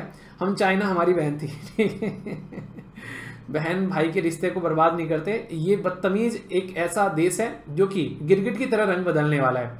आईटीबीपी जो है इनिशियली रेज थी अंडर सीआरपीएफ एक्ट, अंडर 1992 में पार्लियामेंट के द्वारा इसके लिए अलग से एक्ट बनाया गया, इनके स्टार्टिंग में सीआरपीएफ के अंदर में इसको बनाया गया था, फिर इसके लिए अलग से फ्रेम किया गया सारा सिस्टम, जिसके तहत इसको अलग से बनाया गया। 2004 में डिक्लेयर कर दिया गया full fledged central arm force under the ministry of home affair. याद रखना, सही सुना आप लोगों ने, डिफेंस मिनिस्ट्री के अंडर में नहीं आती है, ये इंटरनल सिक्योरिटी की जब बात करते हैं तो मिनिस्ट्री ऑफ होम अफेयर के अंडर में आती है। तो पेरेंट एजेंसी कौन है? Ministry of home affair. Director general जो रहते हैं वो यहाँ पर हेडेड करते हैं, जो कि under ministry of home affair के अंदर में। हेडक्वार्टर न्यू दिल्ली में है। मोस्ट ऑफ आईटीबीपी जो बॉर्डर आउटपोस्ट है वो आप लोगों को देखने को मिलेगी 9000 से लेकर 18000 फीट, यानी कि टेम्परेचर जो है -45 तक चला जाता है। आप लोग समझ सकते हैं कि आईटीबीपी के जवानों को क्या कंडीशन झेलनी पड़ती है। आईटीबीपी के जो पर्सनल हैं वो रिग्रेस ट्रेनिंग, जो हाई एल्टीट्यूड में कैसे लड़ाई को टैकल करना है, क्योंकि काफी चैलेंजिंग एरिया रहता है वहां पर। अगर आप लोग बात करें, यानी कि इतनी सारी बर्फ में कि हड्डियां गल जाएं। अगर वहां पर आप लोगों ने कई बार देखा होगा, हमारे कई सारे जवान वहां पर दूध जो है उसका बिल्कुल बर्फ जमा पड़ा है, अंडे हैं उसको फेंक फेंक के मारे तो सर फोड़ते पत्थर बन जाते हैं। खाने पीने का सारा सामान पहले उनको गर्म करना पड़ता है, उसको नॉर्मल टेम्परेचर पर लाकर, और फिर चल के खाना वहां पर बनता है। सोचो कितनी बड़ी दिक्कतें झेलकर वो हमारे देश को सिक्योरिटी प्रोवाइड कराते हैं। तो यहां पर मुद्दा क्या है? सिक्योरिटी बढ़ाने की बात की जा रही है, तो पर्टिकुलर फोर्स के बारे में आप लोगों को डिटेल में बता दिया। अब इसको लेकर कोई डाउट मन में मत रखना, ठीक है। नेक्स्ट यहां पर बात करते हैं इन्वायरमेंट की न्यूज के बारे में। इन्वायरमेंट की न्यूज क्या है? यहाँ पर साइंटिस्ट जो है हमारे देश के, उनके द्वारा यहाँ पर अभी अनवील कर दिया गया है एक फिश है जिसका नाम है इंडियन ऑयल सार्डिन। तो ये एक मछली है जो बहुत ही छोटी छोटी सी मछली आप लोगों को देखने को मिलती है, बहुत ही ज्यादा अबंडेंस में पाई जाती है ओशन के अंदर में, ठीक है। तो इनका जो जीनोम है बेसिकली उसको आइडेंटिफाई कर लिया गया है, उसको डिकोड कर दिया गया है यहाँ पर साइंटिस्ट के द्वारा। तो यहाँ पर जो ICAR जो central marine fishery research institute है इंडिया के अंदर में, उसके जो साइंटिस्ट हैं उनके द्वारा यहाँ पर ये काम किया गया है। जो इंडियन ऑयल सार्डिन है इसका साइंटिफिक नेम है यहाँ पर ये सार्डिनेला लोंगिसेप्स। तो अगर ये नाम लिखा हुआ मिले तो इसका मतलब इसी छोटी सी नन्ही सी प्यारी सी मुन्नी सी मछली के बारे में बात की जा रही है। Indian oil sardine very much ये आप लोगों को देखने को मिलेगा, बहुत ही ज्यादा इंपॉर्टेंट है और बहुत ही ज्यादा अबंडेंस में पाई जाती है। 10 से 15% जो टोटल फिश प्रोडक्शन हमारे देश में होता है, ये खासकर आप लोग चाहे बात कर ले केरला से गुजरात तक का, तमिलनाडु, आंध्र प्रदेश, उड़ीसा तक का, यानी कि चाहे आप लोग वेस्ट कोस्ट पर चले जाएं, चाहे आप लोग ईस्ट कोस्ट पर चले जाएं, दोनों साइड में आप लोग को ये ह्यूज अबंडेंस में आप लोग को ये वाली फिश जो है वो देखने को मिलती है। इसी के साथ में केरला और कर्नाटका कोस्ट पर काफी लार्ज स्केल में पाई जाती है। और इंटरनेशनल लेवल पर आप लोग जाकर अगर देखोगे यहां पर तो आप लोगों को नजर आएगा यहां पर गल्फ ऑफ ओमान और इसी के साथ में इंडियन जो वाटर के अंदर में सबसे ज्यादा लार्ज स्केल पर आप लोगों को देखने को मिलता है, ठीक है। इसी के साथ में इसके अंदर में जो बायोसिंथेसिस ऑफ पॉलीसैचुरेटेड जो फैटी एसिड पाया जाता है, उसके चलते इसको काफी हाई न्यूट्रिशन क्वालिटी की फिश माना जाता है, जिसकी वजह से काफी लार्ज स्केल पर अपना रोल प्ले करती है। फिशरी इंडस्ट्री में टोटल 10% के करीब आप लोगों को यहाँ पर चीज देखने को मिलती है, ठीक है। तो कहने का मतलब है कि बहुत ही इंपॉर्टेंट है, अगर क्वेश्चन बने तो कुछ बेसिक चीजें आप लोग याद रखते हैं। जो एक इंपॉर्टेंट चीज आप लोगों को मैंने अभी बताई नहीं, वो है लोकल नाम। अलग अलग एरिया में अलग अलग नाम से पुकारा जाता है। जैसे मलयालम में इसको मैथी, नाला मैथी, नई, चाला, ये इसी के नाम है यहाँ पर। इसी के साथ में इसको भुटई कहते हैं कन्नड़ा में, और इसके साथ में तरली कहते हैं मराठी और हिंदी में। तो अगर ये बात की जाए इसके कोई दूसरे नाम भी आ जाए तो इसी प्यारी सी छोटी सी मछली के बारे में बात की जाती है, ठीक है। फिश प्रोडक्शन में हमारा देश जो है काफी आगे, इसलिए इसके बारे में बेसिक इंफॉर्मेशन याद जरूर रखना। नेक्स्ट ये न्यूज जो है ये भी आप लोगों को देखने को मिलेगी, निकल कर आ रही है साइंस की न्यूज। यहाँ पर ये फर्स्ट टाइम साइंटिस्ट के द्वारा यहाँ पर चिकन पॉक्स कोजिंग जो वायरस है उसकी स्टडी की गई। आप लोगों ने देखा कई बार चिकन पॉक्स छोटी बीमारी हो जाती है, आप में से कईयों ने ये फेस भी की होगी बचपन में, खासकर बच्चों को बहुत ही बुरी तरह रुला देती है बीमारी यार, ठीक है। मतलब नेक्स्ट लेवल की मतलब दिक्कत क्रिएट कर देती है, आप लोगों ने सुना होगा इसके बारे में। तो Indian council of medical research और नेशनल इंस्टीट्यूट ऑफ जो हमारे देश के अंदर में वायरोलॉजी है, उसके साइंटिस्टों ने पहली बार यहाँ पर इसको बेसिकली डिकोड कर दिया है। क्लैड 9 वेरिएंट ऑफ ये है वेरिसेला जोस्टर वायरस। तो यहाँ पर ये एक बीमारी है जो कि वायरस की वजह से आप लोगों को देखने को मिलती है। ये जो वायरस है ये कॉमन चाइल्डहुड जो प्रॉब्लम है, खासकर चिकन पॉक्स जो आप लोगों को देखने को मिलता है उसमें देखने को मिलती है। और ये बेसिकली अल्फा हर्पे वायरस जो फैमिली है उससे बिलोंग करने वाला एक वायरस है जो एक्सक्लूसिवली ह्यूमन कम्युनिटी के ऊपर इंपैक्ट डालता है, ठीक है। हालांकि अभी जो गायों को प्रॉब्लम देखने को मिली थी, जो आप लोगों ने देखा बहुत सारी गाय की डेथ हो गई थी, उसमें भी कुछ इसी तरीके की आप लोगों को सिचुएशन देखने को मिल रही थी। ये इन्फेक्शन जो नॉर्मली चिकन पॉक्स देखने को मिलता है इसी से निकल कर आता है, और इसी के साथ में यहाँ पर ये इन्वॉल्व होता है कई सारी और कॉम्प्लिकेटेड कंडीशन के अंदर में। चिकन पॉक्स एक हाईली कॉन्टिगस बीमारी आप लोगों को नॉर्मली देखने को मिलती है। एक इंसान से दूसरे इंसान में बड़ी आसानी से ये फैलती हुई नजर आती है। ये सांस के थ्रू या फिर स्नीजिंग कफ उसमें आप लोगों को देखने को मिलती है, इन्फेक्शन होता है। कॉन्टैक्ट में आ जाए तो भी आप लोगों को देखने को मिलेगा, बहुत ही अच्छे लेवल पर ये इंसान को लपेट लेती है। यहाँ पर अगर बात की जाए, यहाँ पर ये रेसिस वगैरह बॉडी के अंदर देखने को मिलते हैं सिम्टम्स, और ये बेसिकली 10 से 21 दिन के अंदर में ये काफी बड़ा रोल प्ले करके चली जाती है। ये बहुत सीरियस इंपैक्ट डालती है प्रेगनेंसी के ड्यूरेशन में, अगर हो जाए तो काफी ज्यादा खतरनाक रहती है। और इसी के साथ में कहीं ना कहीं आप लोग बोल सकते हैं जिस इंसान की इम्यून सिस्टम काफी ज्यादा टफ होता है, यानी कि एक अच्छा लेवल का नहीं होता है, उसके ऊपर तो ह्यूज इंपैक्ट डालती है यहाँ पर ये, ठीक है। तो ये बेसिक इन्फॉर्मेशन इसके बारे में याद रखना। अब जो भी मैंने छोटे छोटे टॉपिक आप लोगों को पढ़ाए हैं, इसमें से ये पता चलेगा कितने अच्छे से आप लोगों ने सुना है जब इन क्वेश्चन का आंसर आप लोग दोगे, ठीक है। क्वेश्चन आप लोगों के सामने यहाँ पर, ये आप लोगों को कौन बनेगा छोटू करोड़पति है, और टोटल वीडियो के अंदर में कितने क्वेश्चन हम लोग डिस्कस कर चुके होंगे ये काउंट करना तो आप लोगों को पता चलेगा। With reference to Indo Tibetan police force consider the following statement. बात की जा रही है central arm police force in India, ये एक सेंट्रल आर्म पुलिस फोर्स है, रेस्पॉन्सिबल है इंडो तिब्बतन बॉर्डर को गार्ड एक तरीके से गार्ड करने के लिए, और ये मिनिस्ट्री ऑफ डिफेंस के अंडर में आती है। कौन सी स्टेटमेंट जो है वो करेक्ट है ये आप लोग को बताना है। स्कोर देखना अपना, एक एक क्वेश्चन को अटेम्प्ट करो। नेक्स्ट यहाँ पर बात की जा रही है with reference to Indian oil, जो सार्डिन है, जो फिश है, उसके बारे में बोला गया कि ये एक यहाँ पर पेलेजिक फिश स्पीसीज आप लोगों को देखने को मिलेगी, ठीक है। इसी के साथ में फाउंड किए जाते हैं only west coast in India. Oil produce from the fish contain the यहाँ पर पॉलीसैचुरेटेड फैटी एसिड। आप लोगों को बताना है करेक्ट स्टेटमेंट क्या है, देखता हूं कौन सही आंसर यहाँ पर देता है। नेक्स्ट क्वेश्चन है consider the following statement. Chicken pox के बारे में, ये बैक्टीरिया की वजह से होता है। दूसरा, ये स्प्रेड होता है through flowed from the infected person का, अगर किसी के टच में आ जाता है, इसलिए कहते हैं कि इंसान को अलग रखो वरना सबको देखने को मिलेगा। नेशनल पेमेंट कॉर्पोरेशन, ये एम एक तरीके से ये जो इनिशिएटिव है ये रिजर्व बैंक ऑफ इंडिया का आप लोगों को देखने को मिलता है, और इंडियन बैंक एसोसिएशन का, ये अंडर द जो provision of the payment and settlement act 2007 के हिसाब से आप लोगों को देखने को मिलता है। तो कौन सी स्टेटमेंट करेक्ट है, 1, 2, बोथ या फिर नन, सही आंसर आप लोगों को बताना है। एक और क्वेश्चन है यहाँ पर, ये है basically national common mobility card के बारे में। बोला गया कि ये एक इनिशिएटिव है union ministry of road transport and highway का, इसी के साथ में इंश्योर करता है डिजिटल ट्रैकिंग फेयर जो भी पेमेंट का होता है पब्लिक ट्रांसपोर्ट के लिए, सिंगल पेमेंट कार्ड आप लोगों को प्रोवाइड कराएगा। ओनली 1, ओनली 2, बोथ या फिर नन, सही आंसर क्या है। इसी के साथ में एक प्यारा सा क्वेश्चन है यहाँ पर सी सेट का, ये आप लोग को अटेम्प्ट करना है। कई सारे बच्चे इसको मिस कर रहे थे, कहते सर सी सेट कहाँ रह गया हमारा। देखो यार, मैंने बोला था थोड़ी बिजी शेड्यूल चल रहा था, जब भी टाइम पे आएंगे तो सारी चीजें स्टार्ट हो जाएंगी, टेंशन मत लिया करो जिंदगी में, ठीक है, थोड़ा सा रिलैक्स रहा करो, ठीक है। तो अटेम्प्ट करो, देखता हूँ कौन सही आंसर देता है। तब तक एक इंपॉर्टेंट नेशनल पार्क हम लोग देख लेते हैं। आज जो नेशनल पार्क है ये है राजाजी नेशनल पार्क। राजाजी जो नेशनल पार्क है यहाँ पर श्री राजगोपालचारी जी के नाम पर रखा गया था, राजाजी नेशनल पार्क। ये 3 डिस्ट्रिक्ट के अंदर देखने को मिलता है, देहरादून, इसी के साथ में हरिद्वार और पौड़ी गढ़वाल, तो यानी कि उत्तराखंड के 3 डिस्ट्रिक्ट को अपने आप में समेटे हुए है ये पर्टिकुलर एरिया। तो याद रखिएगा। इसी के साथ में 15 अप्रैल 2015 में second tiger reserve in the state यहाँ पर ये देखने को मिला। नेम जो है श्री राजगोपालचारी जी के जो फ्रीडम फाइटर ऑफ सेकंड, आप लोग याद रखिएगा, सबसे इंपॉर्टेंट बात थी यहाँ पर, second and the last governor general independent India के आप लोगों को ये देखने को मिले। फर्स्ट इंसान जिनको highest national award Bharat Ratna से अवार्ड, ये एक तरीके से हाईएस्ट जो अवार्ड है भारत रत्न से इनको नवाजा गया था, तो ये भी आप लोग यहाँ पर याद रख सकते हैं, ठीक है। तो बहुत ही इंपॉर्टेंट सी इन्फॉर्मेशन है, डायरेक्ट क्वेश्चन बने तो कंफ्यूज आना नहीं है, ओके। बाकी क्वेश्चन के आंसर देखते हैं, कौन देखना कितने सही किए आप लोगों ने। पहले क्वेश्चन का आंसर क्या है, क्वेश्चन का आंसर है 2, क्यों, क्योंकि मिनिस्ट्री ऑफ डिफेंस नहीं होगी मेरे दोस्त, ये क्या होगा, मिनिस्ट्री ऑफ होम, ठीक है। डिफेंस लगाओगे तो मारे जाओगे, ठीक है। नेक्स्ट यहाँ पर बात की जा रही है इसके बारे में, कौन सी स्टेटमेंट करेक्ट है, तो ओनली 2 स्टेटमेंट करेक्ट है। क्यों, रीजन क्या है, क्योंकि ओनली वेस्ट कोस्ट पर नहीं पाई जाती है, ये ईस्ट वेस्ट सब तो बताया भी आप लोगों को, east west India is the west, ठीक है। तो केरला कर्नाटका सब जगह आप लोगों को देखने को मिलती है, ठीक है। तो इसलिए इसके बारे में याद रखना। नेक्स्ट यहाँ पर, ये बैक्टीरिया की वजह से होता है, अभी तो डिस्कस किया कि वायरस की वजह से होता है, बैक्टीरिया तो था ही नहीं यहाँ पर, ठीक है। तो दूसरा इसका आंसर सही होगा, तो ये डिस्कस किया तसल्ली में। नेक्स्ट क्वेश्चन है आप लोगों के सामने यहाँ पर, ये बेसिकली बात कर रहे हैं initiative reserve bank of India से रिलेटेड आप लोगों के सामने है, तो बोथ आंसर यहाँ पर करेक्ट है, इसके बारे में इंफॉर्मेशन आप लोगों के सामने है, तो कोई भी डाउट नहीं होना चाहिए।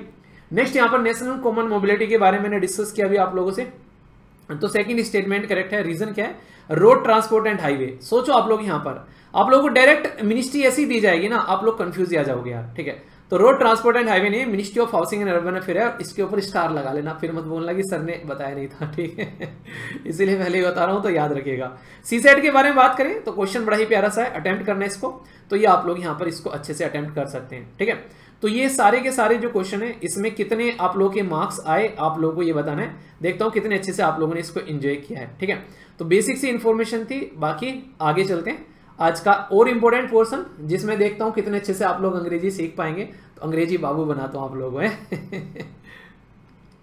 कसम है आप लोगों को, आप लोगों के पड़ोसियों की, अगर आप लोगों ने क्वेश्चन के आंसर नहीं दिए, मतलब सेंटेंस फ्रेम नहीं किए, तो पड़ोसी आप लोगों को बद्दुआ देंगे, ठीक है।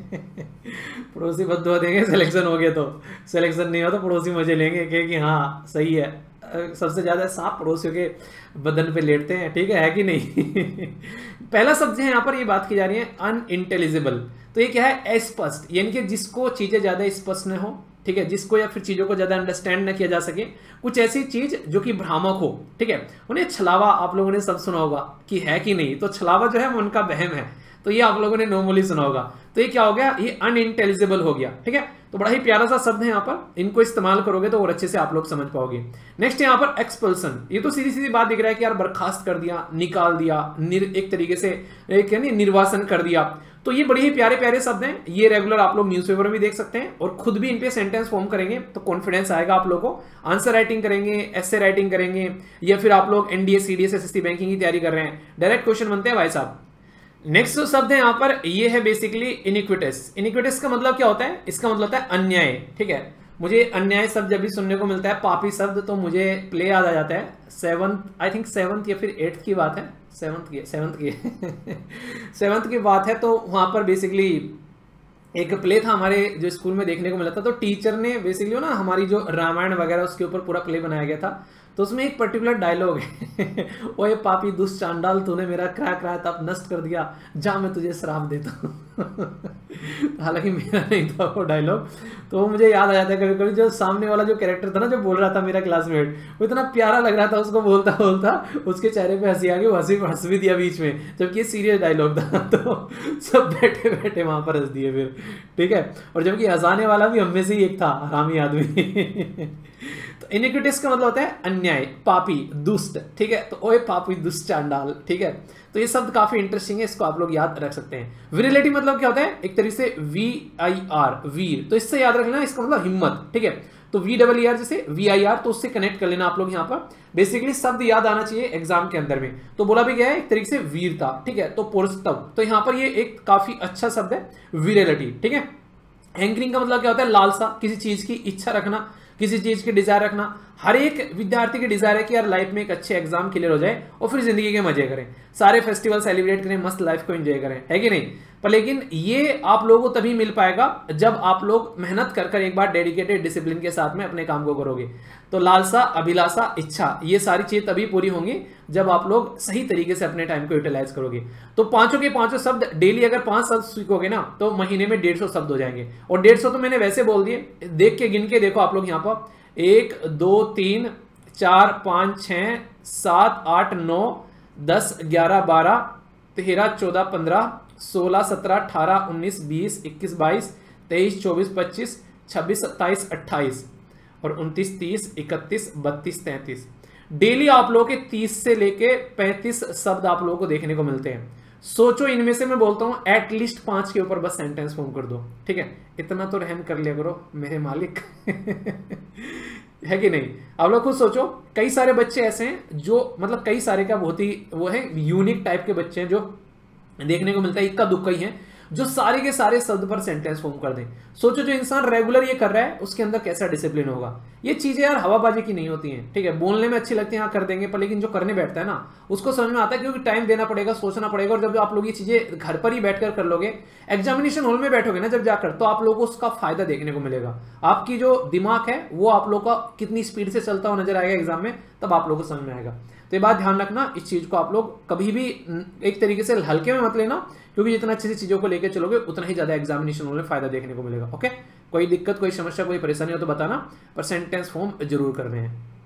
बाकी जिंदगी में एक बार सीरियस होकर अगर पढ़ाई करने का मन है और पूरा 100% कंप्लीट यूपीएससी का सिलेबस कवरेज करना है, ताकि एक बार बैठकर तैयारी कर लो अच्छे से और फिर एग्जाम को फोड़ कर आओ, तो उसके लिए बड़ा ही प्यारा सा एक कोर्स है आप लोगों के लिए एप्लीकेशन के ऊपर, बहुत ही नॉमिनल प्राइस में है। और इस बात की गारंटी देता हूं कि आप लोग इसको ज्वाइन करने के बाद में ना कभी भी ऐसा नहीं लगेगा कि यार गलत जगह इन्वेस्ट कर दिया, ठीक है। ऐसी चीज मैं आप लोगों को गारंटी बता रहा हूँ, बड़ा ही नॉमिनल सा प्राइस है। इतने में तो लोग जो है अपनी टेस्ट सीरीज लॉन्च करते हैं, जितने में पूरा कोर्स आप लोगों को यहाँ पर मिल जा रहा है, ठीक है। तो सारी चीजें इसमें देखने को मिलेगी, अच्छे से आप लोग एंजॉय कर सकते हैं। और इसी के साथ में जो यहाँ पर जुड़े हुए हैं वो भी फीडबैक जरूर दिया करो, पब्लिकली लिखा करो आकर आप लोगों को कैसा लग रहा है, मैं तो बोलता हूँ, ठीक है। इसी के साथ में इस लेक्चर की PDF आप लोग टेलीग्राम और इसी के साथ में जो है बेसिकली आप लोग एप्लीकेशन दोनों जगह से जाकर डाउनलोड कर सकते हो। ठीक है, फीडबैक दोनों जगह दिया करो, यहाँ पर भी अपना फीडबैक दिया करो और आप लोग नीचे भी फीडबैक दे सकते हैं। इससे क्या होता है, इससे चीजें जो है सही डायरेक्शन में चलती है, तो आप लोगों का एक सपोर्ट मिला रहता है। तो इसको आप लोग अपने काम को इसको एटलीस्ट जरूर किया करो। ठीक है, तो आज का लेक्चर कैसा लगा जरूर बताना, कोई दिक्कत कोई समस्या कोई परेशानी हो तो बताना। टाइम जो है 6:30 बजे मुझे लग रहा है सही रहेगा, इसको आप लोग अच्छे से एंजॉय करते रहिए, कोई दिक्कत नहीं होनी चाहिए इसको। बाकी अगर और कोई चेंज करना है इसके अंदर में बताना, ठीक है, उसी हिसाब से चेंज कर लेंगे।